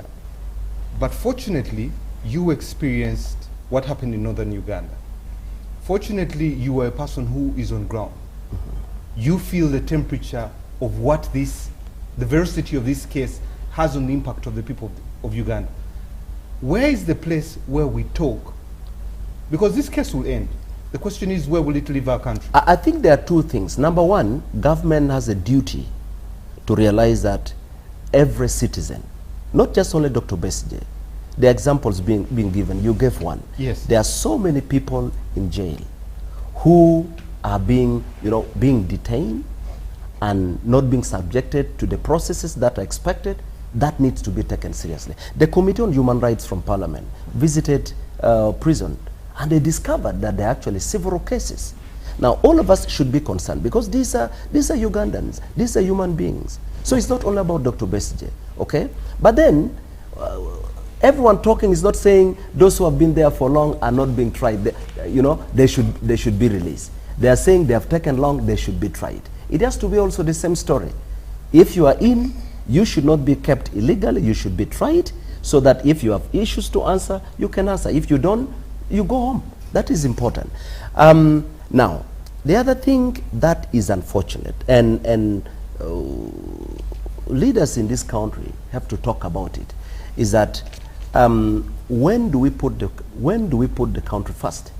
When do we become sensitive to how we handle matters, how we treat humanity, but also how we care about first remembering what has happened in the past and where we want to go. When you see a lot of some of the statements, like last night I watched a video clip. Some young man who was putting on a red beret, making very unfortunate statements, saying, if we give you this, is it 48 hours, and we don't see anything, NRM supporters are going to be slaughtered. These are very unfortunate statements. But you see, leaders have a duty to restrain, to put it right. Because at the end of the day, it's not just going to, it's going to move away from being a legal matter into something very unfortunate for the country. And that's the question I asked you, but let me hear a comment from Dr. Sarah, then come to Professor. Yes, I would like to ask Honorable, on that very comment of the so-called NUP supporter. I haven't seen the message. I didn't say NUP supporter, I said someone putting on a red beret. Okay, red beret is identified with the NUP. Let me give my question. Well, take my word as it is. Okay. If that message is indeed true, it's very unfortunate. But my question is, do you also get concerned with the threats of the CDF to behead people, behead the leaders in this country? Do you, because it's similar, the way you have said it, it's like the tweets of the CDF. Do you get concerned by those messages? Well, I have spoken, and I can tell you, I said such utterances are unfortunate. And when I say that, I make a statement to all those who are concerned, and I said leaders have to be sensitive. That's what I said. Okay. So if you want me to, we are not talking about the CDF. Why do you want to divert me? We are talking about this. That person in the video. Well, you see, don't drag me into your. At least I keep to the line. When I'm talking about something, that is it. Don't divert me. Okay. Yeah. Allow me bring in the Professor. Professor, as a bystander, I am concerned on the road we are taking as a country, because this is agitating the population in a direction that we wouldn't all want to be. If there is any case study of the genocide in Rwanda or anything happening, how do we find alternative solutions for a country we desire? Thank you very much, Timothy. One, I don't think Uganda will end up in a genocidal way because societies differ. So we shouldn't just transplant experiences. That is one. I think the fracturing of the Ugandan society is very different from the fracturing of the societies where there has been genocides. We are not yet there. The other thing, we need to look also at the political behavior of Ugandans. It's interesting that even now we are discussing 𝐶𝐞𝐦𝐽 Besigye, who we think actually is unfairly being held, but also we know that some people there are claims that some NUP leaders were arrested recently and no one's talking about them. And they've also gone beyond 48 hours. They've been in for 4 days, if the media is anything to go with. The other thing, like all members have said, we don't yet know the whole story, and maybe that's where a court will help us, because we are dealing with issues of high-level intelligence. Now, issues of high-level intelligence are not very public to all of us to know what one is saying and what happened and what should be availed. It's only the courts that can help us. Otherwise, these are classified things we are dealing with. But basically what you're dealing with in terms of the future, you're looking at, you're trying to, I think, put a lot of importance to our politics, which if you have been observing since we've had, I think we returned to multi-party democracy 2005, yes, and continue. What actually it shows is the fragility of political settlements. Initially, of course, people were very, very, very allied to the NRM ideologically. Then after that, we went into issues of special interest groups, but still issues where people were really talking about national development. Leaders would go into would buy support, but by doing public things. They construct a road, they put up power lines, they construct a hospital. So it was a way, in a way, influencing voters, but for public good.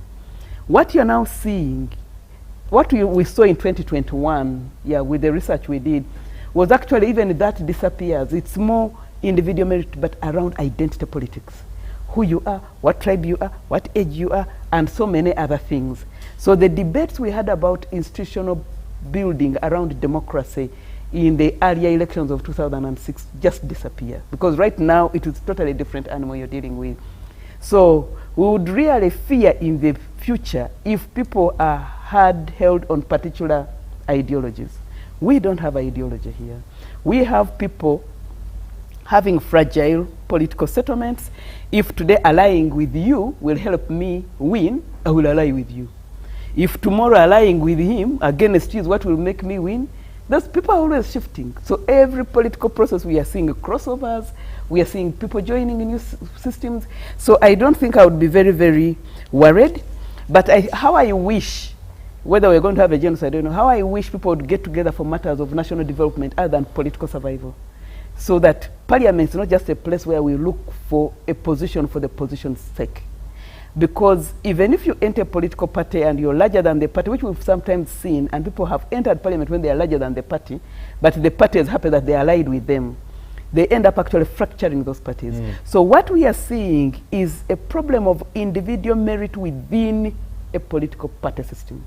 That even when we are in a political party dispensation, people within that are behaving as if they're individuals, more than behaving in line with the party. They are only ready to subject their interests to the party as long as it serves their particular interests. If it doesn't, they will cross over to something else. And fast forward, what we're also seeing is if you look at the side of voters, in the past, voters asked, what are you going to do for us in terms of these projects? Right now, people are looking at how much money they're going to make. So if you're 5 MPs contesting, I make off you, I make off him, I make off that. So the political climate has also changed. And it seems to be more dictated by needs and financial benefit, much more than political ideology, which can then lock people in and then create those kinds of issues of genocide. Even where there are no political parties, where people have committed genocide, is that they are stuck on a particular ideal. They are not ready to cross for levels of convenience. So I think what I can say is that we have been doing researches around elections over time. And the terrain and the issues are changing with every changing election. I don't know what the issue is going to be for 2026, but it's already clear. It's around money. It's around the individuals. And which individual do we go with? And sometimes then the individuals will have to calculate, are my interests better served with that? And the voters are also allying with that. In the past, you had the voters loving the party and hating the opposition. Now you can easily have voters loving the president and not necessarily the party, or they love other individuals. If that individual happens to be part of a party, so be it. But they really didn't vote a party, they voted an individual. Or they voted on people's identities. So if there are ever going to be issues around things like identity, around things like genocide, the issue you should be paying attention to is how identity politics is being constructed and how people are being made to believe. If, for example, people are made to believe that our land is being taken because we are hated, we are losing jobs because we are hated, or we are not getting opportunities because we come from this side. That is actually what can cause chaos more than, oh, you're going to have 2026 and they move voting, FDC, NUP and the rest. And that's why now you even see people who in these parties are coming out of them. You're having so many coalitions. Those are things which will come and pass. Thank you. Thank you very much. Look, Justice Byabakama, you will conclude this discussion. When you look at this predicament of incarceration, Dr. Besigye, we're just using him as a case study there.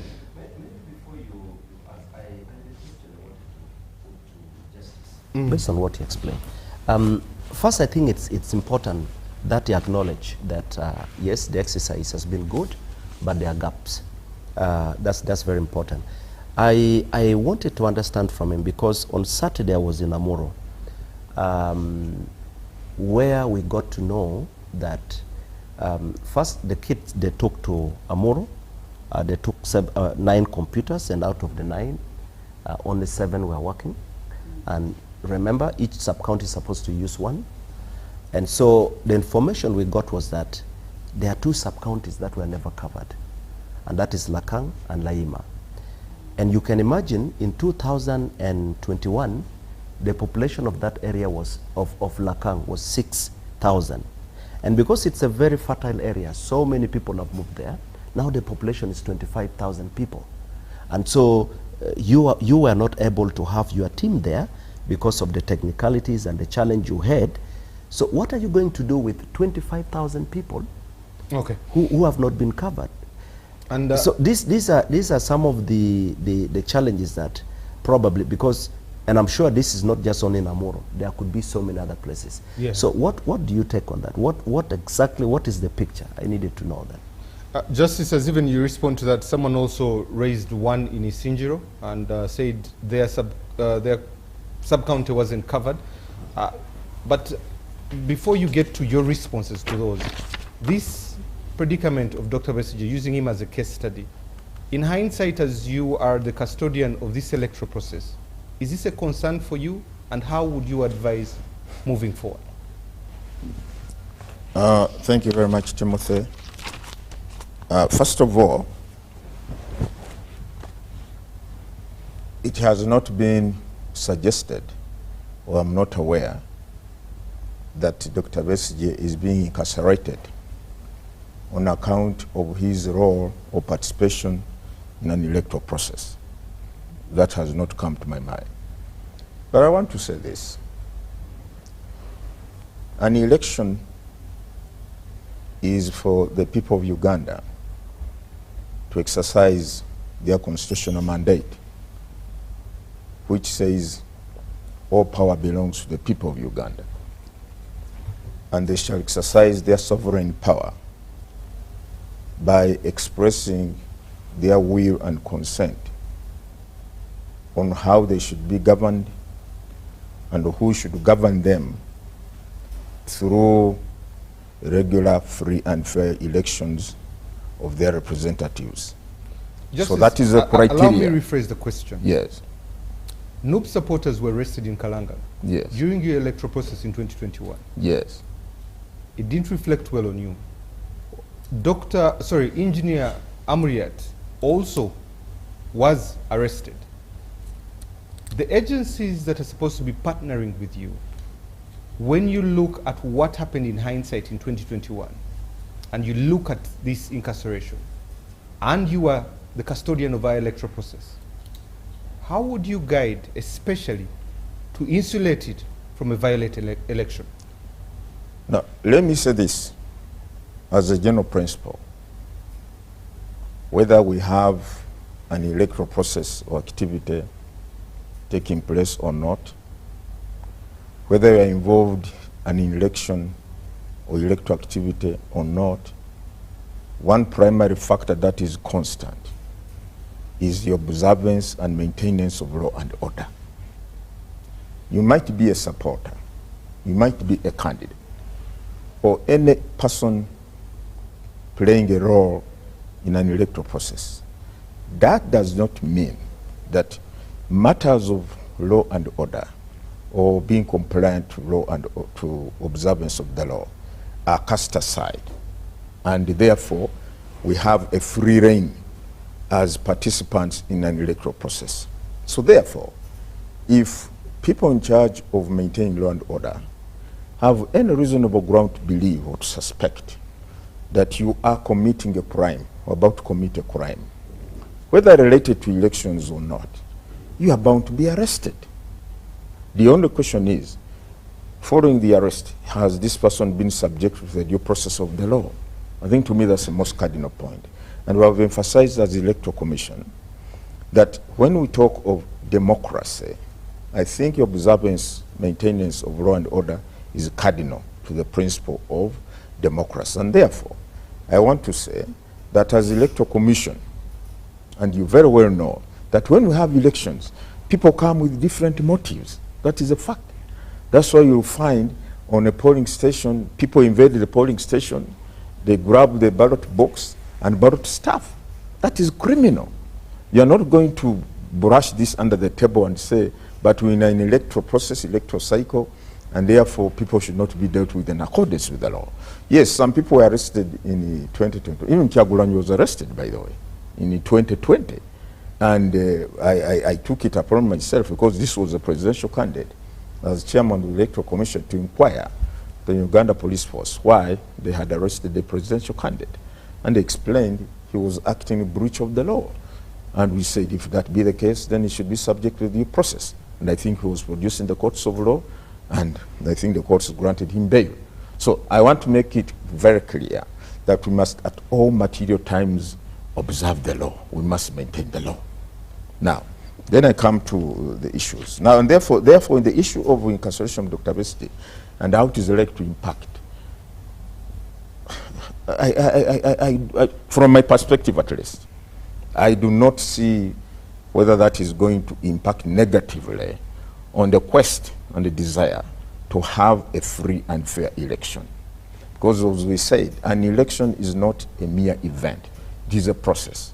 I think Dr. Besigye was arrested before we even commenced the update exercise. Yeah, we sensitized the people, they were mobilized, and they have turned up in big numbers to be registered and to apply to transfer their voting location. So and I've been on the ground. I've been to update centers. I've witnessed the reaction of the people, the participation of the people. I never even got any whiff or any hint that the incarceration of Dr. Besigye was impacting on this process at all. But by and large, I think it all behoves us all as the citizens of this land to have an environment of peace, tranquility, and if there are any issues that have emerged in our midst, I think we have various mechanisms by which we can address those issues and then move along on the right trajectory of having a tranquil nation and conducting our electoral processes in a manner that really enjoins us to have a free and fair election. So in my view, we are not alarmed, we are not very worried. We believe we are on the right track. We believe that the Ugandan people are embracing, they are participating in the processes that are driving us to the actual polling in 2026 for the elections under Article 61, Clause 2. Now, on the issue of Honorable Mapenduzi, I was talking to my officer for Mamuru this morning, and but maybe that was on a different matter. APA, you know, APA is always topical and problematic. I had not come across this information, so therefore I can promise you I'm going to cross-check with my officer and my people tomorrow and find out about this, the two sub-counties you have mentioned, where you say 25,000 voters. This is a huge number. We're going to look at it, and I will get your number and get back to you. I may not be able to give you an outright answer right now on this panel, on this show. Now, on the Ugandan voter who was held outside, is he still on the register or his name is deleted? If you have participated in previous elections, be it 2016 or 2021, you are already a voter. You are already on the National Voters Register. You don't have to apply to register, or you don't have to register again. You don't have to apply to be registered as a voter again. You are already on the voters. And you remember the decision of the court in the petition Honorable Mao filed when he took the Electoral Commission to court. The court said the Electoral Commission can never retire a register. That's not within their mandate.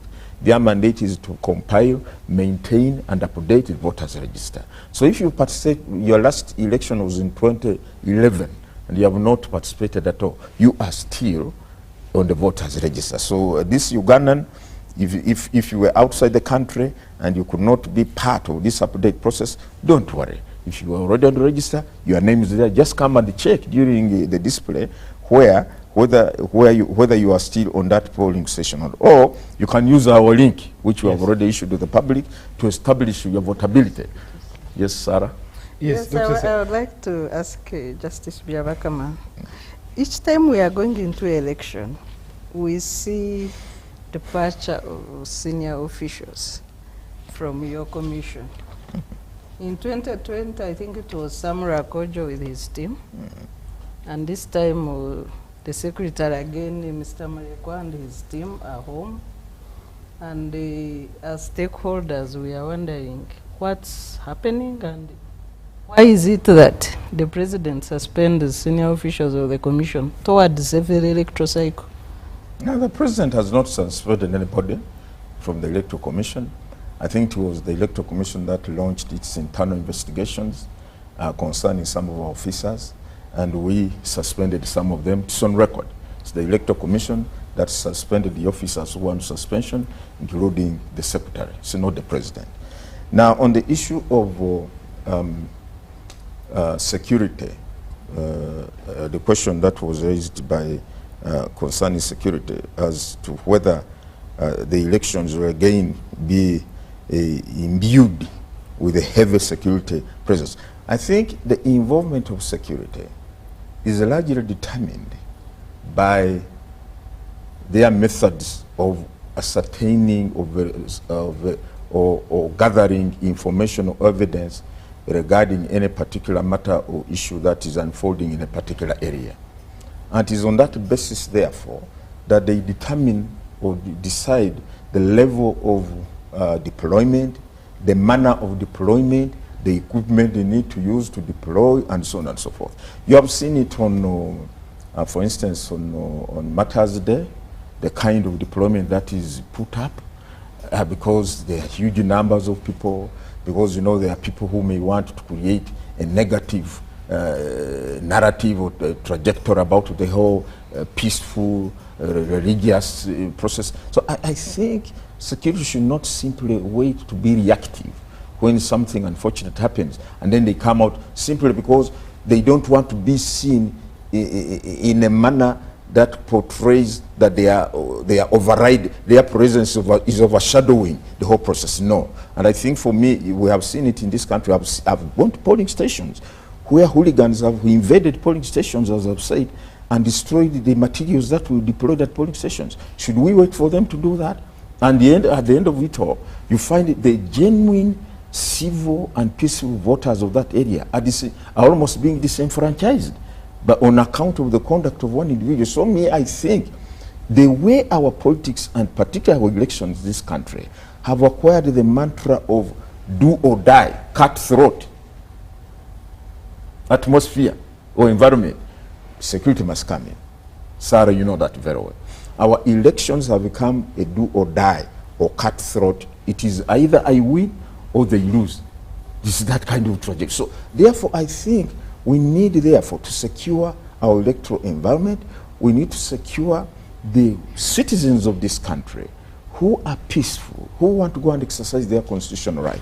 The only issue that comes, of course, of concern, if any member of the security services oversteps their mandate or their jurisdiction and gets directly involved in the electoral process, that's where the problem is. And that particular security officer should be dealt with as an individual. Okay. Let me finish these questions.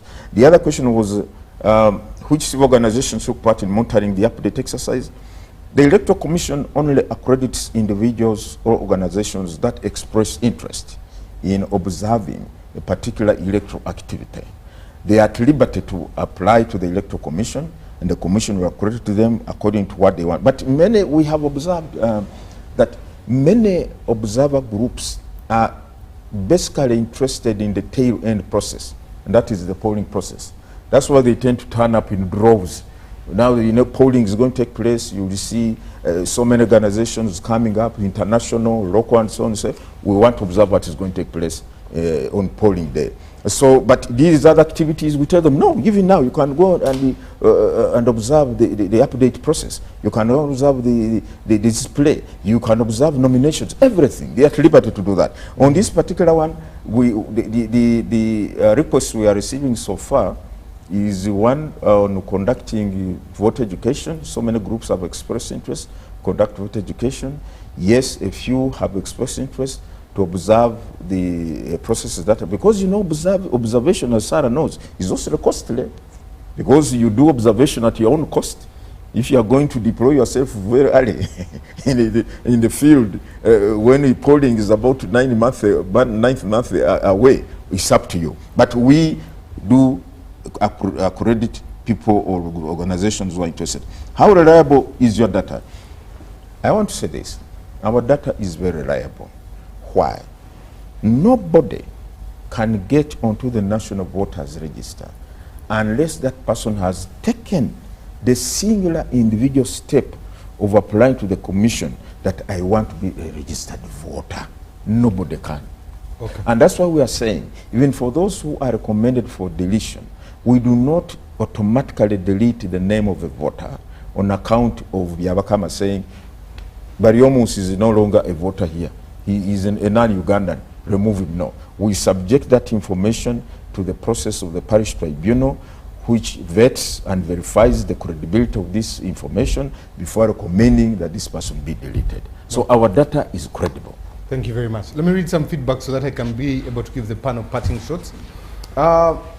What is the minimum or maximum population per constituency? The constituents with a few people like 7,000, yet others have many, like 600,000 Busiro East. This is 𝐾𝐽𝐻𝐫 Vicent. Okay, thank you, 𝐾𝐽𝐻𝐫. Good evening, Timothy. Could the EC chairman throw light on the electoral crime that he personally witnessed during the Kisoro Woman MP by-election that was swept under the carpet? If you set such a precedent, how do you expect to reprimand any other offender in the future? Andrew from Kisoro. Okay. Thank you, Timothy. My question goes to Honorable Barrio Musi and Honorable Jara. What is wrong with giving him court bail when the government is organizing its evidence? I think Honorable Jara is politicizing this conversation. When Dr. Besigye was framed for rape, wasn't government ashamed? Timothy, my question goes to also Justice Byabakama. He talked about ballot papers. Where did those people who got the ballot stuffing go? Has he ever taken interest of himself, by himself, about the voter staffing to courts of law? Okay. I am Eddie Opio. I think Sarah Birete is right. If the president was right, he wouldn't have tweeted arguing about court or to have a hurried trial. Why is he tweeting right now when Besigye is staying in prison? I do not understand and make sense of this. Okay? Thank you for the show. Please ask Honorable Mapenduzi. Okay, this is Peter from Iganga. Joshua says, I appreciate the team and the panel. Ugandans should not look at one side of the coin as much as they demand release of the accused, but the court will do their best with the risk assessment there.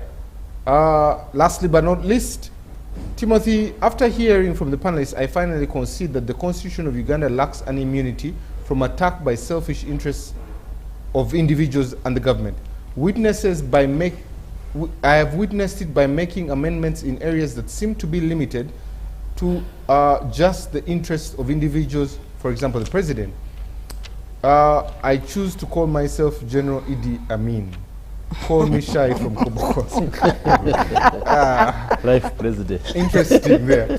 I will start with Professor, Honorable Mapenduzi, Dr. Sarah, Justice Byabakama, and I'll end with the Honorable Minister there. Your parting shots on both the electoral process and this incarceration.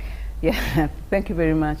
If I can start with the incarceration, as I said before, I think for me the learnings is that there is the conversation, is the discussion that is happening between the state and those who think the state are in error, the mere fact that we are having civil society demanding one thing and you have the Attorney General and the President saying another thing means there's a conversation taking place. It also means people are more ready to converse than to actually use very forceful means. I know in some countries some of these questions wouldn't have been raised, but we are here, we are questioning, so we need to appreciate the progress we have all made. So I don't know much about the merits of the law. As I said, these are very highly classified intelligence things. We shall get to know when the court's processes are put in open. But basically what I can say is we appreciate the conversation and the engagement the citizens are showing into these things, and we pray that this engagement should not just end with the person of Dr. Kizza Besigye, but it should go to many other aspects of society, the imprisonment, the incarceration of other people, how development projects are occurring in villages and everything. Let us scrutinize the state all through so that the state improves in the way it's doing. On the issue of the elections, yes, we appreciate that I'm among those who changed the voter allocation. So we appreciate that things are taking place and are taking shape on the ground. And I know people have started early to campaign. I don't know what it will look like by the time. How I wish there would be a cheaper cost, or the cost of being a candidate or doing politics would really come down. Because now we are being told if you don't have 20 billion, you even can't start. If you don't have 5 billion, you can't start. So that is in a way becoming an exclusive club of who can run.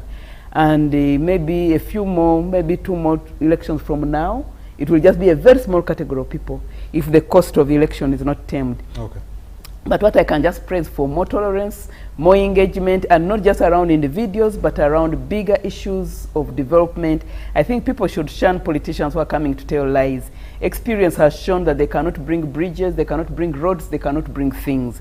So let us listen to people who are more honest, who are telling us how they are going to organize us, so that we have a larger voice to advocate, rather than telling lies which they can't deliver and they end up in loan. Thank you. Honorable Mpenduzi, you have 5 billion, 20 billion? Oh, my. Has 100. Now that you've crossed, he has 100. I'll start with the gentleman who gave in his comment. I think he probably did not pick me correctly. I appreciate his comment, but I think he did not pick me right. My emphasis is and will remain that one, there must be respect given towards the ruling of the Constitutional Court. 2, the transfers has to be done expeditiously so that Dr. Besigye and the rest of the people are subjected to fair and speedy trial. That's what I'm calling for. Okay. So when somebody says I'm politicking, I don't understand him. He probably did not understand me. That is what I am saying. And the other thing I say is it's important that we also get to ask, why was he arrested? What is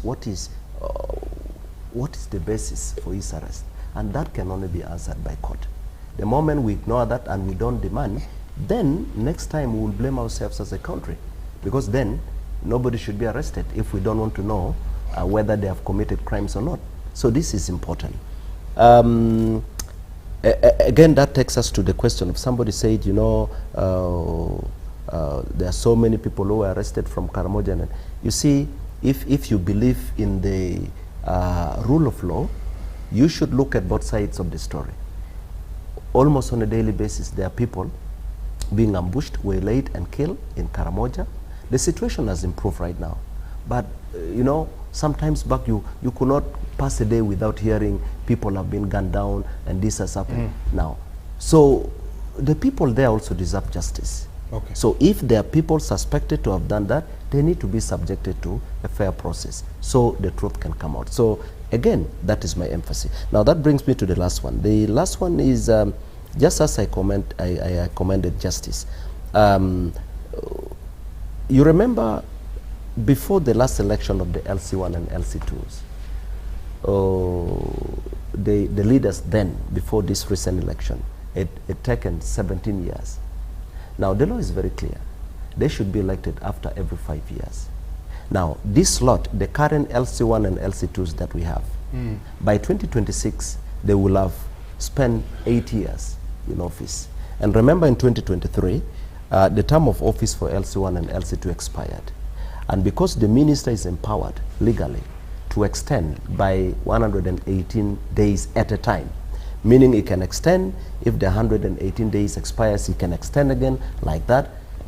The law empowers him. And he has been doing that on the basis that government failed to secure the funds that are necessary to conduct this. And the Electoral Commission did not get the money. And you would hear Minister of Finance every time saying, we don't have the money and all that. We cannot blame the Electoral Commission for that.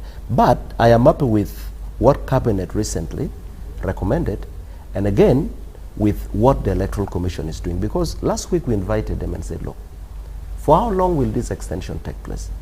And so I'm happy, and I want to appreciate Justice, that they are now pushing to have this election aligned to the general election. Okay. And they're saying they're going to save a lot of money if it's aligned. Now, what is important, and fortunately, Honorable Dr. Chris Barons is here, is that the executive needs to pursue that commitment and put the necessary resources required. So that when we are having the general election, the elections of LC1 and LC2s are conducted together, because there are serious implications. And you cannot continue, you know, defying what the law says when these leaders play very vital roles in the community. So we need to align and make sure these elections that take place within the same time. Yeah. Dr. Sarah. Well, first on the topic of Besigye, one is that I request government to stop violating the Constitution. The Constitution is written in very simple English. It's not a document for lawyers, it's a document for citizens. Anybody can read and understand the Constitution. Please implement and uphold it. If the Constitution says detain for 48 hours, detain for 48 hours. If you have no way forward, release the people. But keeping people in prison as you gamble around with the law is wrong. Today it might be Besigye, tomorrow it will be somebody else, including the people gambling with the rights of Besigye. They could be victims of the same maneuvers. So they need to watch out. Two is on the Supreme Court judgment. I see that the President has called NRM caucus for Friday. Yeah, and the insinuation from government is that they should still have citizens tried by military courts. But if you read the decree of Supreme Court, it's good it was extracted on Monday. The decree has 7 orders. From Order 1 to 4, Order 1 nullifies the sections of UPDF Act that involved citizens in the military courts. Order 2 seized all trials of civilians. Order 3 seized trials of soldiers in cases that are defined in the penal code. So when Parliament, I know that NRM has the numbers, and I know that there is a precedent where they reenacted sections of the Police Act that were nullified by constitutional court under the Public Order Management Act, and later constitutional court struck them out. Article 92 of the Constitution prohibits Parliament from making any law with the aim of defeating a court judgment. So if NRM caucus sits and reenacts provisions that give military courts power to try civilians, first of all, they will be immediately taken to court, and this time maybe we shouldn't take a Parliament court, we should take NRM to court as a party, not Parliament, because they waste taxpayers' money. So on the issue of elections, Electoral Commission should be, I have had debates on budgets. I don't know whether your budget is fully met now, but Electoral Commission budget should be fully covered. I know always there are debates when it comes to elections and budgets and money is released on the last minute. That disorganizes the conduct of elections. But also my call to Justice Biawakama, there is money you returned to the Treasury as we campaign for money. So I don't know which is which. Do you have some excess that you again return as we have shortages? So that is really confusing. Okay. Justice Biawakama. Yeah, your party quickly, thank you very much. There was a question on the minimum number of inhabitants per constituency. Under Article 63, Clause 3, which says the boundary of a constituency shall be such that the number of inhabitants in the constituency is as near as possible equal to the population quota. Then Clause 4 says, for the purposes of Clause 3 of this article, the number of inhabitants of a constituency may be greater or less than the population quota in order to take into account of means of communication, geographical features, density of population, area and boundaries of district. So the rationale is that you may have a constituency with a fewer number of inhabitants and another one with a bigger number of inhabitants, depending on the basis of the criteria and Article 63, Clause 4, or those factors. Some areas might be big, but geographically big, but the population is scattered, and therefore accessing these areas which are populated by. So you may find those constituencies have a number. I think the justification is well provided for under the Constitution. The issue of electoral crimes, yes, we would want electoral crimes to be dealt with decisively, so that we sanitize our electoral processes and the offenders punished as a deterrent effect. Unfortunately, this has not happened, and we are trying to appeal to Ugandans, because the law is there, but the law is like a piece of soap. If you have a dirty cloth and you don't apply a piece of soap when you have it in the house, the cloth will not get clean, will not get washed. So it's the same. We have laws in place, let Ugandans apply them. What happened in Kisoro, we said the persons who are involved in electoral crimes should be prosecuted. Now when I tried to follow up, I was told, you know, the complainant or the person who complains say, you know, now this person is related to me, now we have been approached and say, let's leave the matter, you know. That's what brings problems. If we had so many cases and so on, and people say, we have agreed to resolve the matter, I've forgiven the person though he beat me and so on, so we leave it. So I think Ugandans need to appreciate and know that if we want to have properly run elections devoid of these criminalities, we must apply the law, and against those who offend or who cause wrongful acts during elections. Now, ballot papers, I think I've answered that one. Why didn't you, those who staffed, where did you go? Again, it is a question of the law. Unfortunately, many of these hooligans who invade polling stations, they don't stand by, and you find them there. They come and then flee. I think and that's why we find that it's important to have security deployed in these electoral processes, such that if we have a contingent of security personnel in a certain locality and there is an incident that is reported, there should be a quick response and to curtail the conduct or to apprehend these people. Okay. And then I think I want to agree on the issue of LOC1 chairperson, the LOC1, LOC2 committees. Honorable Penduz, I think he has he has given the correct position as it is today. The lack of funds is what prevented us from holding the elections. Government has come in to provide the remedy by having the terms of these committees extended, and we are going to have joint elections in 2026 for LOC1, LOC2, and also women committees elections, and we shall be saving about 38 billion by having them jointly conducted. I agree with Dr. Sali that how we all wish the cost of elections in Uganda could come down. It's really, I mean, I don't want to, should I say it's really unacceptable? That's a simple one. It's really mind-boggling that you spend 1 billion to contest for parliament or something like that, even 500 million. That is capital. How much people can these people empower to get out of poverty? You look at it. So I think we need to reduce our elections to issue-based contest, not and so on. So then on the budget, Sarah, yes, I agree with you that we need our budget to be fully covered. On the issue of returning money, but you know government systems. Once there is any amount of money you have not utilized for whatever reason, once the financial has come to a close, that money goes back. Does not mean that we have failed to do what we are supposed to do, but for like we had been allocated 60 billion in the financial year 2022-23, I've forgotten, for the new home. We were supposed to acquire a new home. But because there were delays in the procurement processes and so on, By the time the financial came to a close, we are not utilizing the money, it went back. Okay. So thank you, Justice. Lastly, the Honorable Minister. Yes, thank you very much, Timothy. 3 points.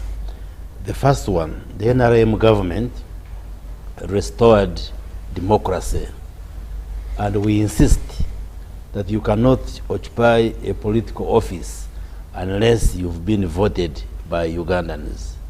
Anybody trying to access political power through subversion and all those criminal activities, that will be nipped in the bud. And I think that's part of the problem of Dr. Kizza Besigye, and the evidence will be brought that you have subject yourself to the will of Ugandans. And I want to thank the Electoral Commission because they already released the roadmap that leads us up to the electoral activities next year. And for us who are interested in the electoral activities, we keep a touch on what is going on and make sure that we comply and we are alive to all the steps. And I want to thank them for a good job that they are doing. And we shall continue to support the Electoral Commission to ensure that they do their work. Those who usually cry for, we have been rigged, the Electoral Commission is not transparent, that they at times spend more time in just politicking instead of following these processes and mobilizing people for support. But they want to give credit to Electoral Commission. Number 2, there has been a growing tendency in our politics of promoting radicalism, extremism, belligerence, especially since we went into multi-party politics. There are political parties that do not necessarily articulate their ideology for the voters to differentiate NRM from what they stand for, but rather through sloganeering, they're just inciting the population. I'm sure all of us are conversant with all these. Those kind of slogans, instead of focusing on explaining to Ugandans what you stand for, so that people can, because the politics, especially political parties, you must articulate your ideology. So that if you have a ruling party like NRM and you are a different political party, then the voters should be able to weigh and assess which party is articulating the interests of the people better. But many of them are just saying Museveni must go, NRM must go. That cannot be enough. What if he goes? Will you pack your bags and also retire? So I think the political players, especially the parties and organizations, should put their act together, have a message which is persuasive to Ugandans in order for you to be voted. Then lastly, the issue of Dr. Kizza Besigye. I think let us remove emotions and calm down as Ugandans, because like we have discussed, Dr. Besigye is in prison because he is suspected to have committed some offenses. And the issue of whether he's in prison right now, legally or illegally, is a matter before court, which was heard today, and the court, I'm sure, will pronounce itself on that one. Then also the process of transferring the file or the case from court-martial to civilian court as guided by the Supreme Court. I didn't check today, but I think the files should have moved, or this week they will move to the DPP and the court system, and then we should be able to see if the files are sanctioned, then his case should be able to proceed in the civil court. Okay. But at least as he's in prison now, he's able to access his lawyers, he's able to access his doctors. Just yesterday morning, he was asked whether he wanted to see his doctor. He said, no, let the doctor come tomorrow, which is today. At times people think we are insensitive, but these are the facts. These are the facts. And when we say he's not critically ill, we are not just being casual, but we are talking from a professional point of view. Okay. Now, the NRM caucus, I'm sure Sarah knows that even NRM members of parliament have gone to school, and they know what the law is, what parliament can do, and what parliament cannot do. Like we know, you cannot bring a law to defeat a decision of court. That one, no, that one, even if you're not a lawyer, we know. So I don't want you to create an impression as if we who belong to NRM and Parliament, we are dense, we don't know what the law says, we have never gone to school. No, we have also gone to school, and we legislate in the interest of Ugandans. If you read the judgments, or the lead judgment and the other judgments, they actually recommended that Parliament should amend the UPDF Act. Yes, okay.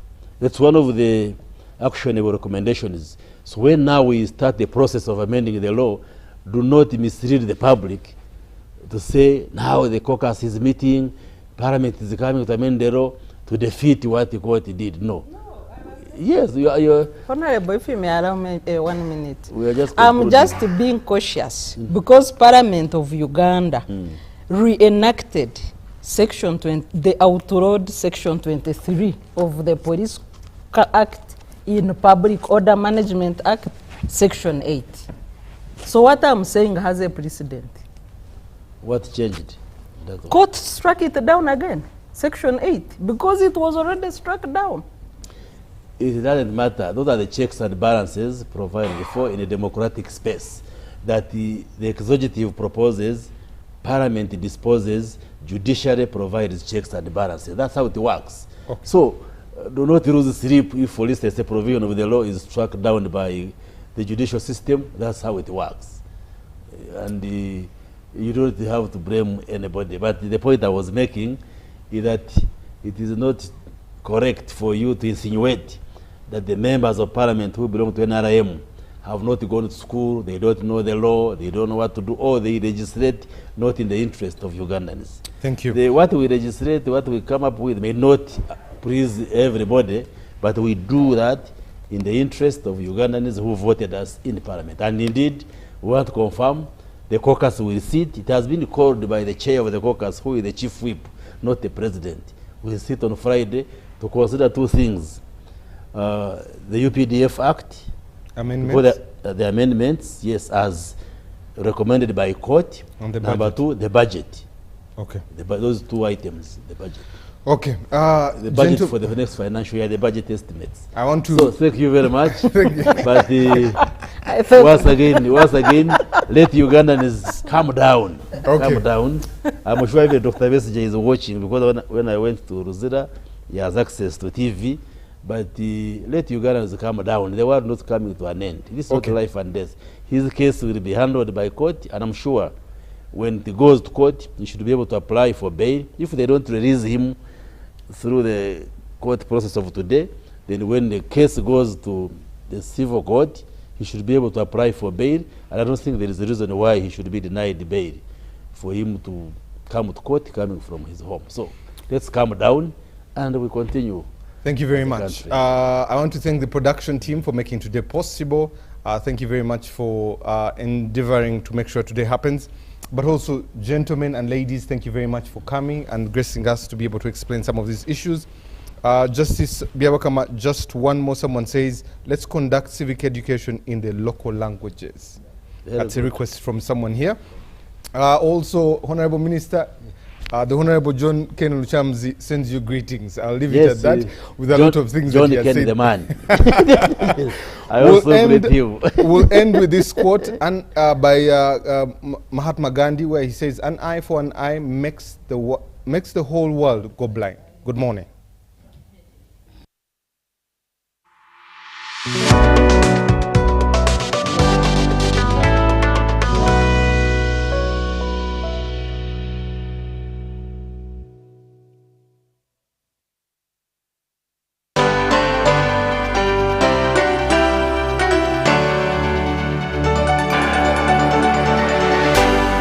UBC, inspiring Uganda. Across Uganda, the parish development model is paving the way for prosperity, helping families transform their lives through strategic farming practices, like the 4-acre model. In our 𝐒𝐴𝐲𝐲 of 1996, we said first acre, put coffee. Second acre, fruits. The third acre, you put pasture for dairy cows. The fourth acre, for food, cassava. The good thing is that now cassava is also becoming a very good cash product. But